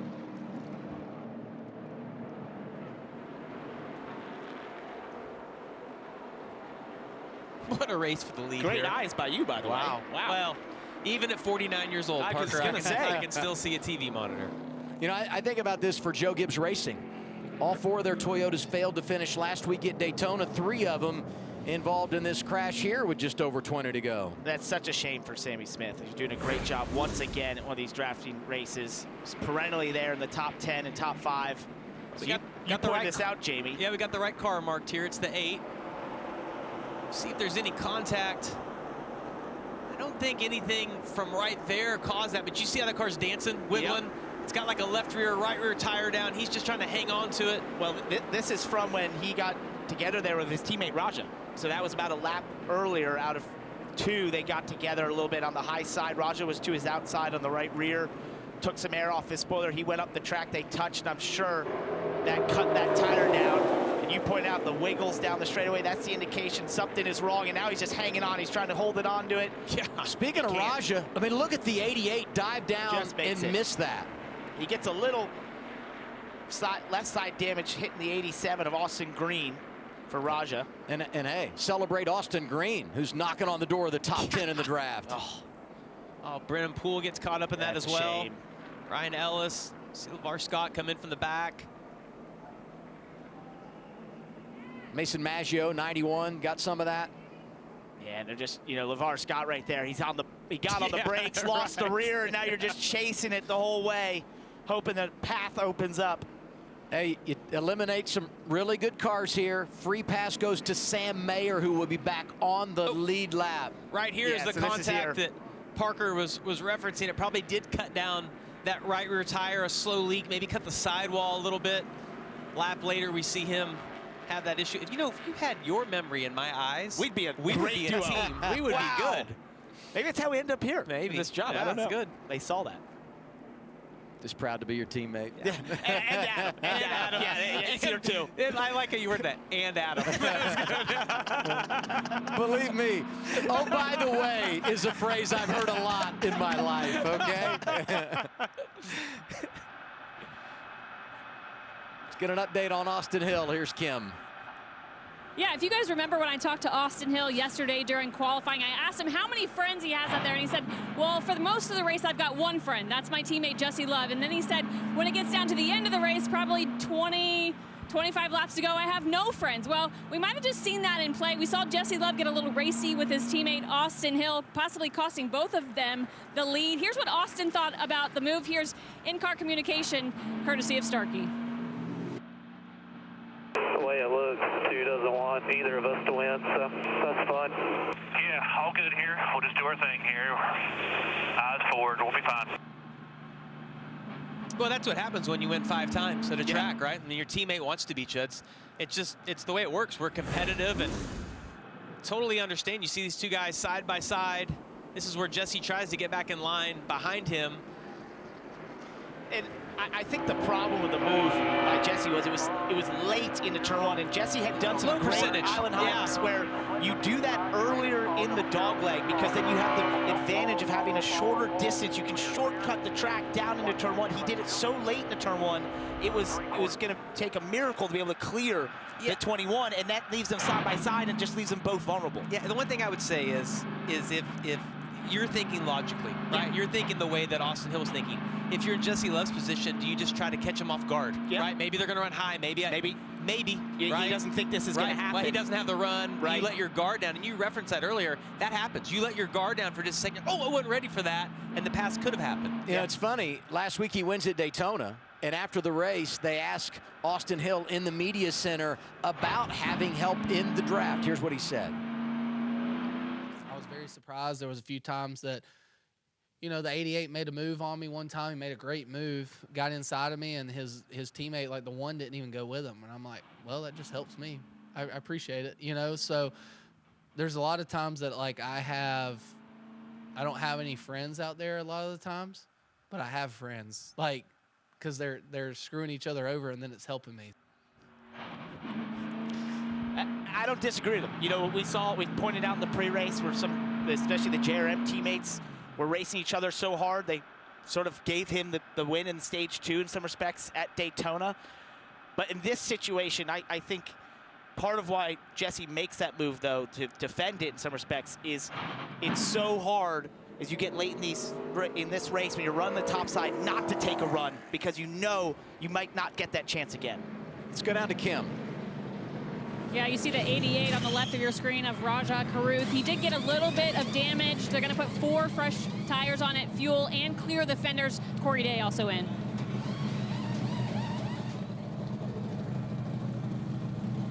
Sixth caution of the day, 10 cars involved, including this dynamic duo. Tell me that's not confusing for the spotters. Those cars have been down pit road. Those cars have been around each other all day long. The red number being the only difference between those two schemes. They even have the same stripe on the side at this point in the race. And how about the fact that, you know, we're eliminating some guys, and Sam Mayer now gets back on the lead lap, and you think about how dominant he was early after starting on the pole, tire issue. Poor Sam. He's been riding around 2 or 3 laps down for 3/4 of the race. And we thought he was going to get to free pass. Corey Day was able to get by him and steal that spot. Racing has just been outstanding here tonight, and this caution took out some really good players. Restart when we return.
Sixth caution of the day comes out of lap 142 with 10 drivers involved on your screen. The one not involved, or one of those not involved, Sam Mayer gets the free pass. This team really heads up in the way they've been managing this race. Listen in.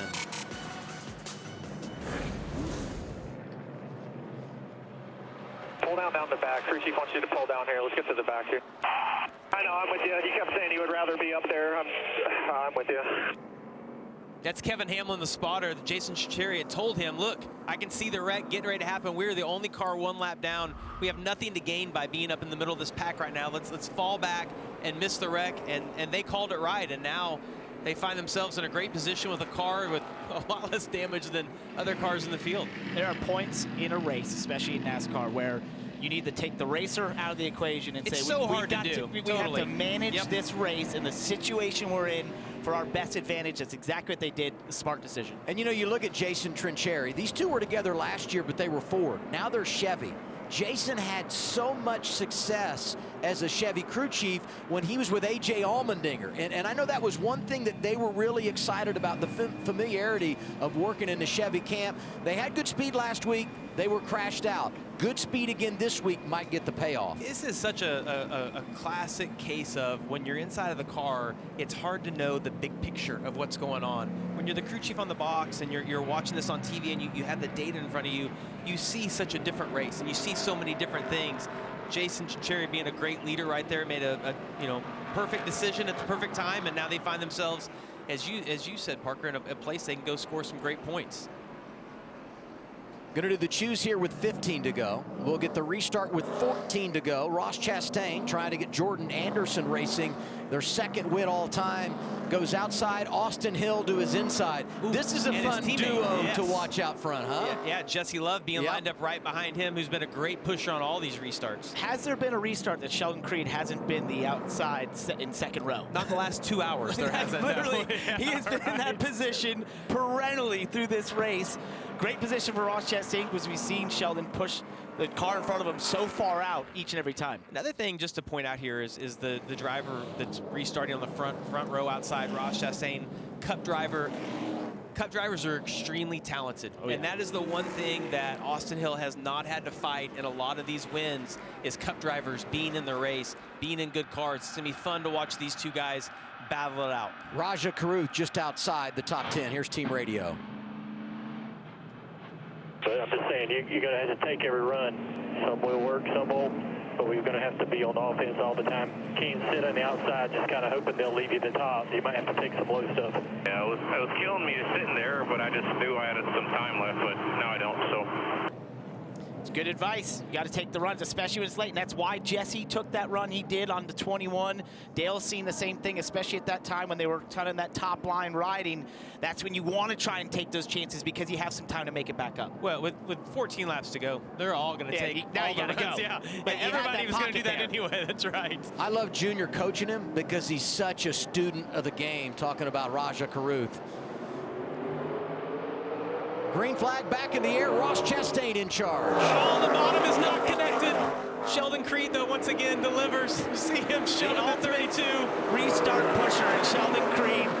But that bottom's going to have a ton of flat tires. Austin Green, 87, looking for a top 10 finish. Got a problem here on the restart. Hopefully he can get down and get to pit road. Look at the inside, though, up front. Austin Hill's going to get the lead right here. The charge from Austin Hill. Oh, not quite, but Jesse Love's still there. He's got a great pusher behind him, as it looks like. Raja's got a little bit of that front smoke. A little bit. 13 to go. Oh, it's so close.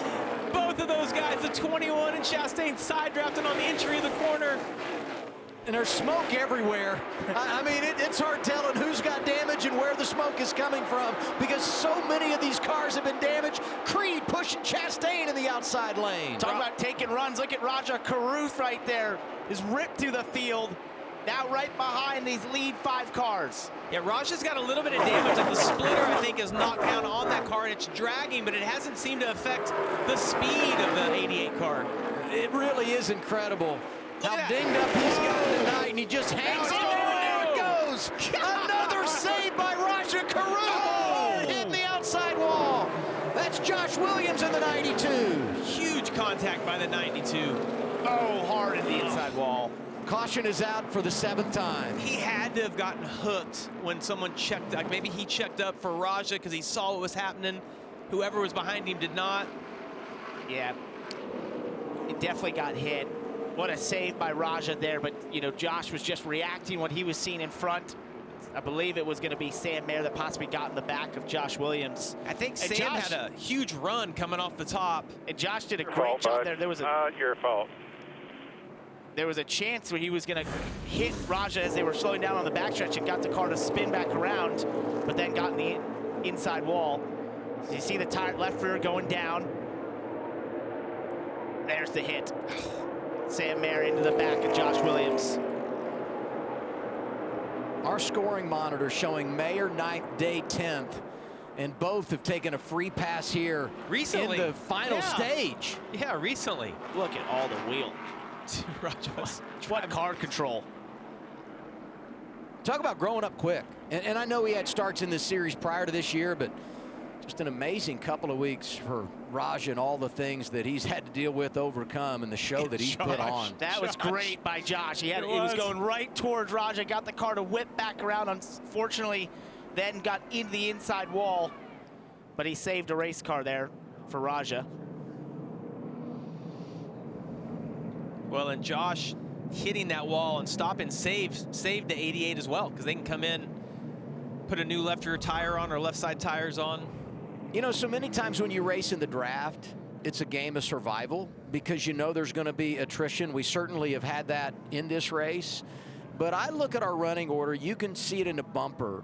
from 11th on back. Dean Thompson was a lap down. He's knocking on the door of the top 10. Josh Bilicki, full-time for SS Greenlight Racing, finds himself in 12th in the 07. Brennan Poole, who was so great late in the race last week, ended up 12th, but boy, he had a shot for something far better than that as 13th. Garrett Smithley missed the race last weekend at Daytona, comes back this week in what is kind of his home track. He is 14th. And rounding out the top 15, Taylor Gray, who's been through a lot tonight. And for these smaller teams, races like this where there's a lot of carnage are a massive opportunity, but you got to be running. You got to survive to be able to take advantage of that. Think back to last week, Ryan Ellis finishing 6th last week, so close to getting a top 5. That's huge for teams like that to have these kinds of outsized days when there's so much carnage. 7th caution of the day is going to turn into our first red. There's just so many parts and pieces and debris around. NASCAR's going to stop them. Going to be inside of 10 laps to go when we get that restart that could end it. And I think about how electrifying the restarts have been and how competitive things have been at the front in the draft. Huge finish coming at Echo Park Speedway for the O'Reilly Auto Parts Series. What a night it's been, and the best is yet to come on CW.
Big finish coming here in Atlanta next Saturday. We're road racing Circuit of the Americas in Austin, Texas. What a great lineup of drivers. Ross Chastain leading here tonight, going to be back in the 32 next Saturday on the road for Jordan Anderson. Shane Van Gisbergen driving the 9 for Junior Motorsports. And Connor Zillich, who won 10 times last year, including at COTA, is back driving the 1 for JRM. And Brent Cruz, we're going to see him for the first time next year. Great little road racer as well.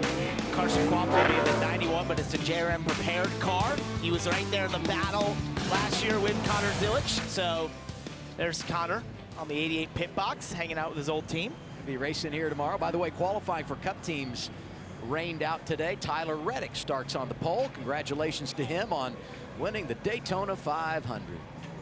We need to get Reddick back over here, 2-time champ in the O'Reilly Auto Parts Series. Like to see him racing on a Saturday afternoon. He's a fun one to watch.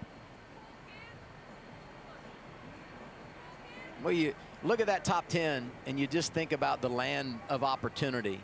No more winning you're in, but I think we all learned last week just how big the points are and the advantage that you take when you can win a race. 55 points for scoring a victory. And there's so many drivers up there, series regulars, that have a chance to go out and get it done. Many of them don't want to just win for the points. They want to win because they've never won before at this level. And then you think about what they've done in the draft. Ross Chastain has one win in the draft, and it was the first ever for Team Colleague. That came at Daytona. He's won 2 times overall. Sheldon Creed looking for his first career victory, period. He's been close so many times. We know Austin is the best ever. Jesse Love has wins in the draft at Daytona and Talladega, has not done it here. And Brandon Jones wants to win here because this is his home track, and he just celebrated his 29th birthday a few days ago. And what does he say about the drafting tracks for Brandon Jones? It's like, it always goes wrong. He can be there every time, and he said at Daytona, it just seems to always go wrong. Here's your opportunity to, flip the script and change it into a positive. I feel confident in saying, regardless of what happens the rest of the race, Brandon Jones is going to improve his average today when it comes to racing in the draft, because it's just not been friendly to him. Came back to Joe Gibbs Racing last year, did Brandon Jones, and won on 2 different occasions. Right here with Jeb Burton, who's won twice in the draft, getting it done for Jordan Anderson Racing and Team Colleague at Talladega. I'm shocked he's up there right now based on everything we've seen. Turn 2 has not been Jeb's friend today, but he has survived. You see, running top 6 right now. Parker Retzlaff, the newest tires here, basically some of the newest tires in the top 10 besides Sam Mayer. 4 tires he took on lap 128. He was real fast this whole race, scored a ton of stage points. He was so close last year in this race. The one problem the guys are going to have now, though, once you get past the 3rd or 4th row, is it's going to be too wide, most likely for the rest of the race. You're going to have to force it 3 wide in order to advance any ground. And based on what we've seen on these restarts, Creed has been an exceptional pusher, but Jesse Love and Austin Hill, they were hooked up as well. It's going to be fun to see what these guys decide to do. You got to assume they're going to choose the same. You got to think Creed's going to take outside of the 2nd row. Let's get a report from Kim. Yeah, Jesse Love running in that 4th position, looking for his first win at Echo Park Speedway. Danny Stockman calls the shots. What's your driver's headspace right now? I mean, his headspace fine. It's just you're racing some pretty good competition out there right now. The guys in front of us have a lot of experience at this, and Jesse's got quite a bit too, but they're fast, and our car's driving really good. It's just about making the right decisions here to try to get this win here. So I think we can do it. It's just about picking the right lane on this restart. A little bit ago, you told him to cowboy up, dude. Can you define what that means for us? That means we got to raise the intensity level up a little bit, like get on that bull and ride it, you know what I'm saying? So it's going to be pretty fun for the fans. The fans are going to love it. Strap in, because it's going to be a good 8 or so laps here to go. I love it. All right, Dylan, what do you got? Well, just want to give an attaboy to the Jordan Anderson Racing Group in this 32 car with Ross Chastain behind the wheel. 2nd week in a row, they've been in the mix here in the late stages with a chance to go after the victory. I spoke to Jordan this morning about this car. This 32 car is what they're dubbing as their all-star car this year. Ross will be in it. Raja Caruth is going to be in it a little bit throughout this year. And the biggest thing that Jordan pointed to is just that helps them grow as an organization. Not only when you have somebody like Ross, who of course has Cup experience, but Raja as well, who is going to be in the Junior Motorsports car for the majority of the year. All of that information from both of those guys helps them grow at Jordan Anderson Racing. So great opportunity for the entire team over the course of this season, but as we said, great opportunity for a race win right now for the 32. Jordan's just done an incredible job of building this program in pretty short order, basically 6 years from the ground up. A lot of challenges early, didn't have any points to work with, but they put themselves in position, and now someone we're talking about on a regular basis. The 00 was loyal on the choose and the whole push, so yeah, I want to pull them along. I'd like to see the 00 through because the top's just going to have more natural energy for him, even as strong as the 21-2 are. Yeah, the one thing that they have to be careful of is that Austin Hill and Jesse Love were within about 6 inches of clearing him in turn 3. And even though they did a good start, like initially the launch, the run that they were able to generate down the backstretch, it's going to be really close. The side drafts are going to be massive right now. But what's to say Sheldon doesn't change his mind here? Take the bottom. put yourself in a position where, especially if you get a caution, we saw how the bottom worked there, shorter distance, could be the leader, puts you in control of this race. So he's kind of, you know, you're kind of betting on what Sheldon decides to do here. If you're Ross, you're taking the outside. Yeah, if you're Ross, I think but I'm saying Sheldon definitely has that taking choice. the outside. It will be interesting to see if Creed decides to change that up. Wow. Man. So it makes you think for a second. Well, I'll tell you what, I'm glad. I'm glad I'm up here. Yep. Yeah, It's a hard choice. And for that guy right there, you mentioned it, Adam, Jordan Anderson, I can remember him being in a tiny trailer in the truck series, just making race to race, just surviving. And now he's built this organization with 3 cars in the O'Reilly series. Incredibly impressive. They're going to make us wait another lap? No, here we go. Choose with 7 to go. We'll restart with 6 to go. And he's committed. We were in silence, waiting on that to happen. Bated breath. Yes. You know, the only other thing is you talk about, do you go outside, do you go front row? And I do think about where we are in this race. We're so late, and we say it so many times, and we talked about it last week. Once you take the white flag, the next flag ends it. And I know we got a lot of ground to cover between now and then, but that's just another reason why maybe you just want to be up front. Look at the 2. Yeah. The 2 did not choose behind Austin Hill, his teammate, which I am shocked by that. I thought that was, he must not feel like his car is either good enough or that is just, I think we get stuck sometimes in, you got to help your teammate. The reality is you got to do what's best for you. Yep. And if that's what Jesse Love thinks is best for him, that's what you need to do. Let's get some Sheldon Creed radio, 00. Otherwise, I think my best chance at winning is starting 4th. I'm kind of leaning that same way myself. I mean, you hate to think that you're going to line up 2nd row, but y'all got out there pretty good. I mean, it was pretty nice, really. I think he's got 2 options here. If they can clear the bottom and it has some momentum, he makes the block and makes that move sooner than Ross Chastain, or it's going to take one of those amazing passes down into turn 1 we've seen him do earlier in this race. But I think as this race gets later, you're going to want to be on that front row. It's going to be fun. 6 remaining. Will there be another caution? Outside lane, Ross Chastain, he's in charge. To his left, one of the best ever in the draft, Austin Hill. Green again. Here we go to settle it at Atlanta. Once again, Sheldon really connected to the 32 there, Ross Chastain. Brandon's into the bumper, the 21, they disconnect. Big run on the outside by the 2. He's going to be able to get to the 00. Is the run going to come from Sheldon Creed now to go for the lead? Look at Nick Sanchez getting aggressive in that 25. Sam Mayer is right there, a part of the equation. Chastain goes down low in front of Hill. Chastain's going to try to manage these 2 lanes. It's going to be hard, though, as it gets down to the end. Both of those cars behind him, the 00, Sheldon Creed and Austin Hill, extremely fast cars tonight. 5 laps left. Sheldon had to cover there through the second dogleg of Jesse Love, who was looking the inside, almost going to make it 3 wide, it looked like, for a second. That slowed a little bit of his momentum. Yeah, Jesse Love being super aggressive. You see him trying to kind of force the issue through the middle. Brandon Jones is all over Austin Hill. You see the back of that car dancing around. Oh, Sanchez up the middle, making it 3 wide. He's trying to go back-to-back in Atlanta, 4 remaining. Sam Mayer behind him now. Austin Hill not in a good position, going to be on the bottom. That momentum's going to be on the top and in the middle. I think this is going to work for Nick Sanchez if he can clear the 2 here, which he does. What a move to the middle. Now Sheldon has to block this. He doesn't. Nick Sanchez to the inside. AM Racing has never won in the O'Reilly Auto Parts Series. Could it be a delivery for Nick Sanchez? He's up to 2nd.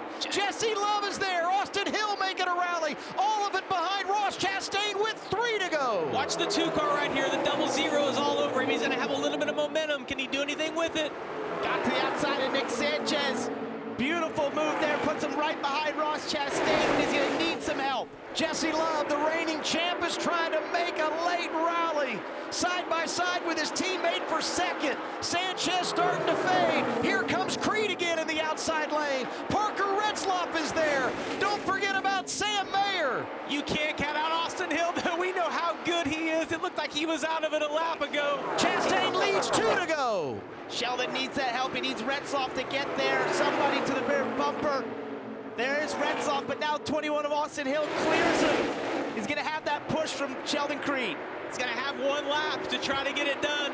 The 2-car coming back on the inside. Look at him go for the lead right here into turn 3. Crossover, here's Austin Hill down to the inside. 21 back on point. He slides up in front of Ross Chastain. White flag is out. 1 lap to go, sponsored by Credit One Bank. Hill trying to repeat. If you're Ross, you've got to get this run. You've got to back up off and 2 if you don't have the run here. Hope there's some help there from Sheldon on the outside, or Jesse Love if you choose the bottom. Boys, Austin Hill has done it once again. He's put himself in the right position to win Here comes the 6th run. race. What does he do with it? To the bottom. Chastain. There goes Austin Hill. He hangs on to it. Here's Sheldon Creed out front, looking for his first career victory. He's going to do it. Sheldon Creed delivers at Atlanta. Awesome job by Creed. Whoa, what about that, Sheldon Creed? It's about time. Way to go, buddy. Way to go, Andy Houston. So proud of this group. Awesome job. Woo! Unbelievable. Thank you guys so much. Woo!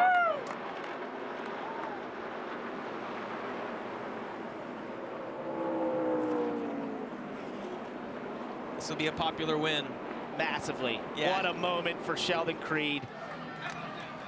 He can thank Ross for a move down there at the bottom, but you know what? He was in position all night. So that's good sportsmanship. Give him a thumbs up. Former teammates, you know how much Sheldon has wanted this. 15 second place finishes and finally a winner in the O'Reilly Series. I thought this was the most pressure-packed year of his life. He had to get to victory lane. He had to do it early. I think this opens the floodgates for Sheldon Creed in 2026. 24 lead changes, a new track record, and the last exchange puts the 0-0. Sheldon Creed out front, and he drives off to his first win in his 138th start.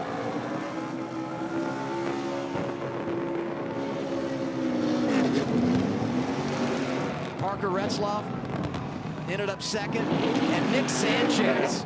How good is he in this race? I thought he was in position to win. Oh, he yeah. had the momentum. Like, he is going to be able to pull this off. That car qualified 28th yesterday. Corey Day finished 4th. Wow. What a comeback. Some of these results, as we talk about the top 10, could be unofficial because there was a lot going on there as we came back around to the checkers. But Corey Day unofficially is 4th, unofficially 7th for Sam Mayer. Both those drivers a lap down in the final stage. Celebrate good times, Sheldon Creed. So cool.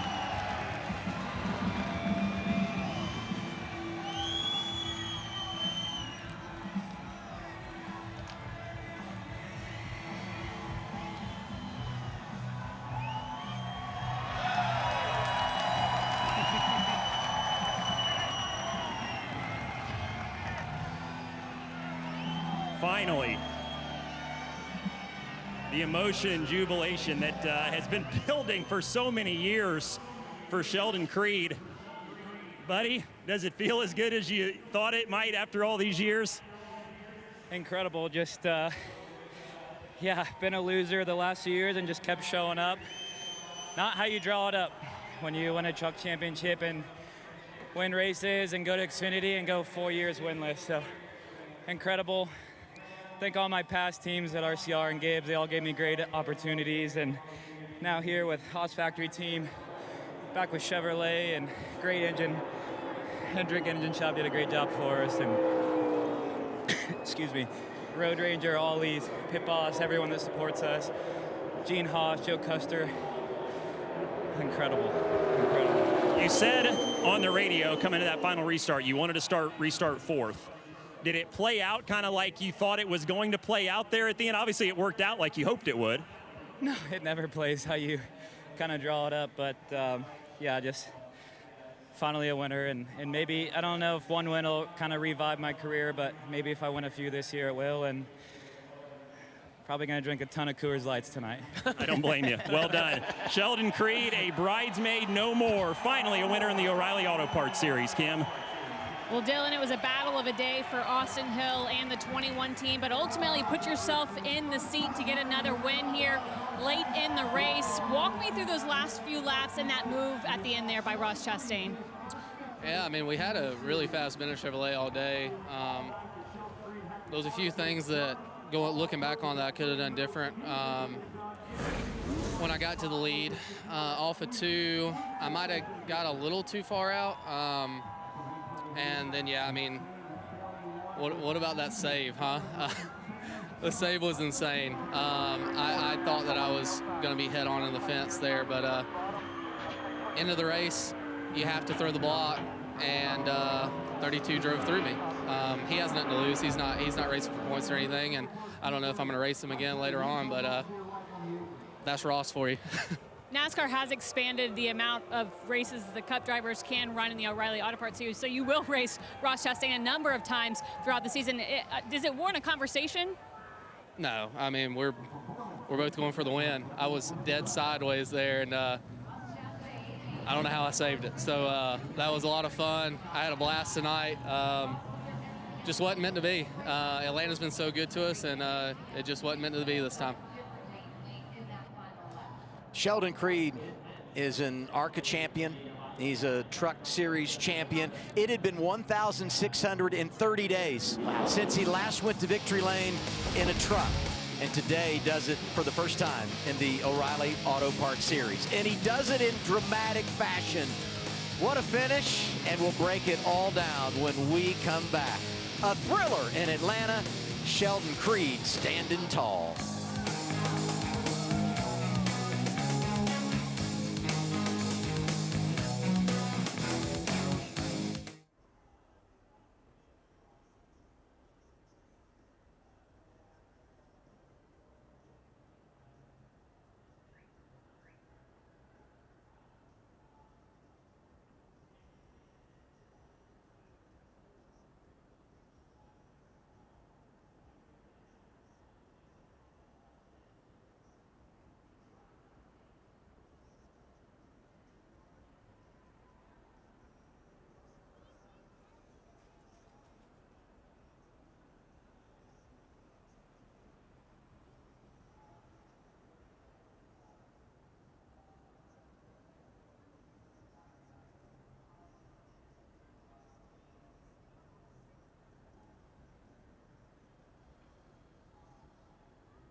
It's all over in Atlanta, and in the category of no good deed goes unpunished, Sam Mayer goes up, congratulates his teammate Sheldon Creed, and then this. Lots of rain here earlier today.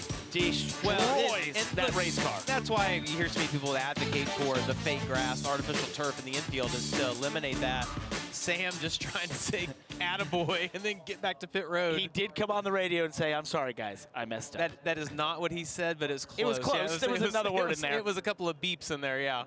Hey, we were so in it those last couple of laps. I want to see it again to make sure I understand what happened here. So this is, as we start the second lap here. 2 to go. 2 to go. You have Austin Hill there in second. Ross Chastain gets too far out in front. This generates a run for Austin Hill. He takes that run to the bottom. He's able to clear Ross to the lead, Jamie. And look where Sheldon is in third right there, maybe fourth.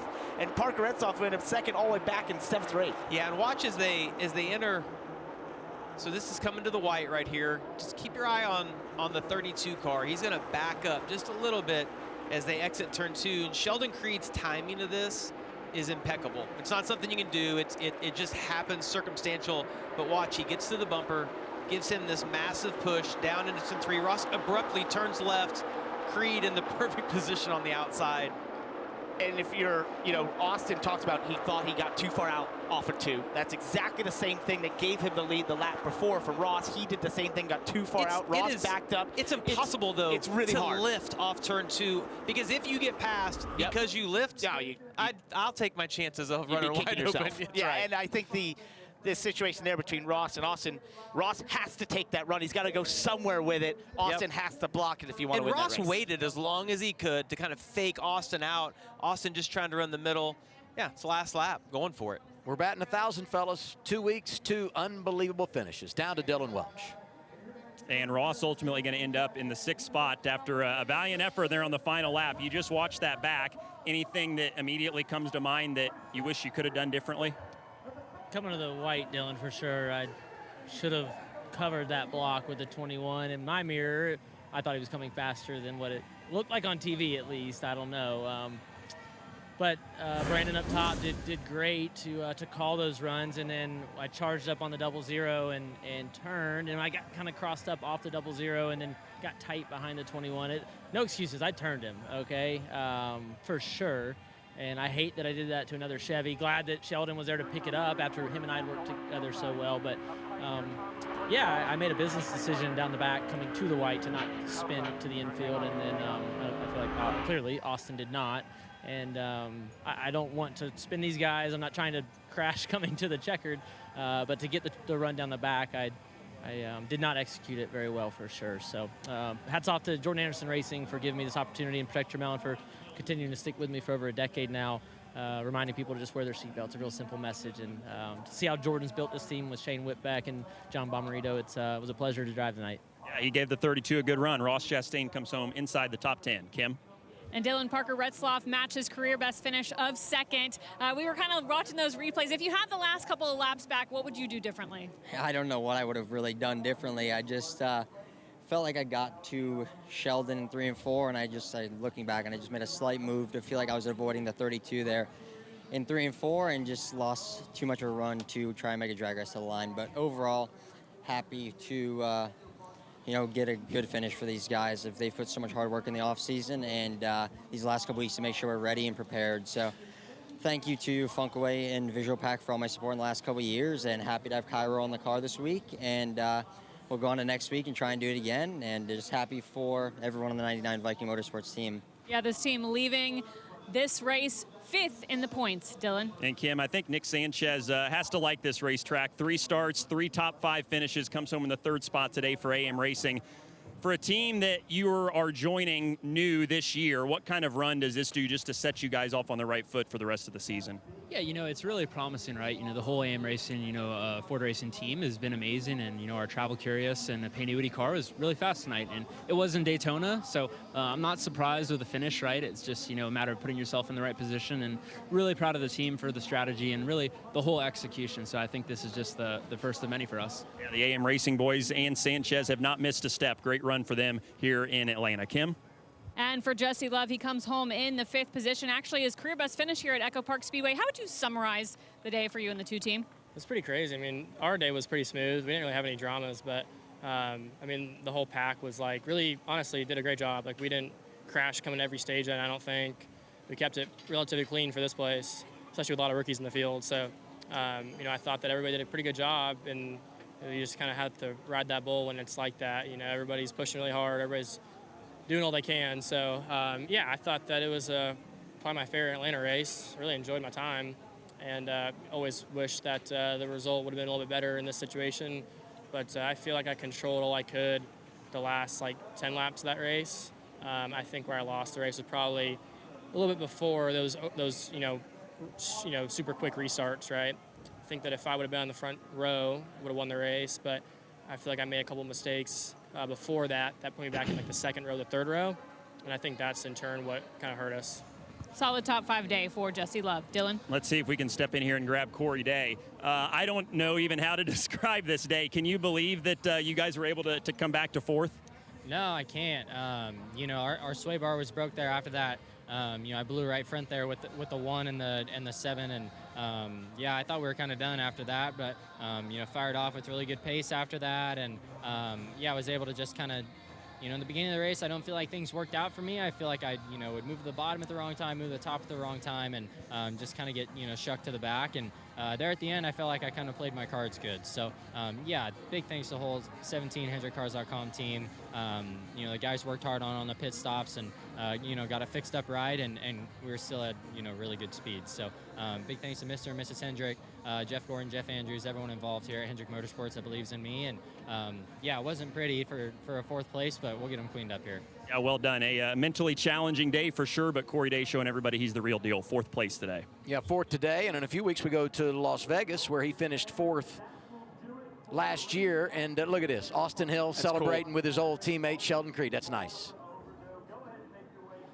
All right, let's look at those point standings. 22 races until we make our way to the chase. Remember, no longer win and you're in. Here's what I noticed. Top left, 1st and 3rd, the 2 drivers that have won, sandwiched in between Raja Caruth, who's at back-to-back career best finish. Ton of stage points for Raja Caruth. Great first 2 races, and you just look at this whole. What about top Parker 12. Retzloff? Yeah, I know. Yeah. Look at that. 5th Fifth points. Yeah, awesome after Awesome. 2 races. So cool to see. Corey Day up in 8th. This is, you come out of these first 2 races drafting tracks. You just don't want to put yourself in a hole. Don't get None of behind. these drivers have. Ryan Ellis in the top 10. So a couple of wild cards to start the year. I'd say we'll get another one next week. Circuit of the Americas, we're road racing. Overall, your thoughts where we are a couple of weeks in, guys? Well, I couldn't be having more fun. I don't know about you guys. Like the last 2 weeks, like today was just epic all the way through. It was really fun to see Creed finally hit his Even Dylan's down there. You think he changed his t-shirt? Sophie Cunningham and now Sheldon Creed. Dylan's had it all today. And when he shows us that picture, he's going to say, I think that picture looks pretty good. All right, that's going to do it. We'll see you in Austin, Texas next weekend. Once again. Our coverage begins on CW 2:30 Eastern Time. We thank you for watching today. For Carla Metz, Kim Kuhn, the Selfie King, Dylan Welsh, Parker Kligerman, Jamie McMurray, I'm Adam Alexander. What a fun afternoon it was. Another thrilling finish. And the checkers go to Sheldon Creed, who recorded his first career victory. Congratulations. We'll see you next week, everybody.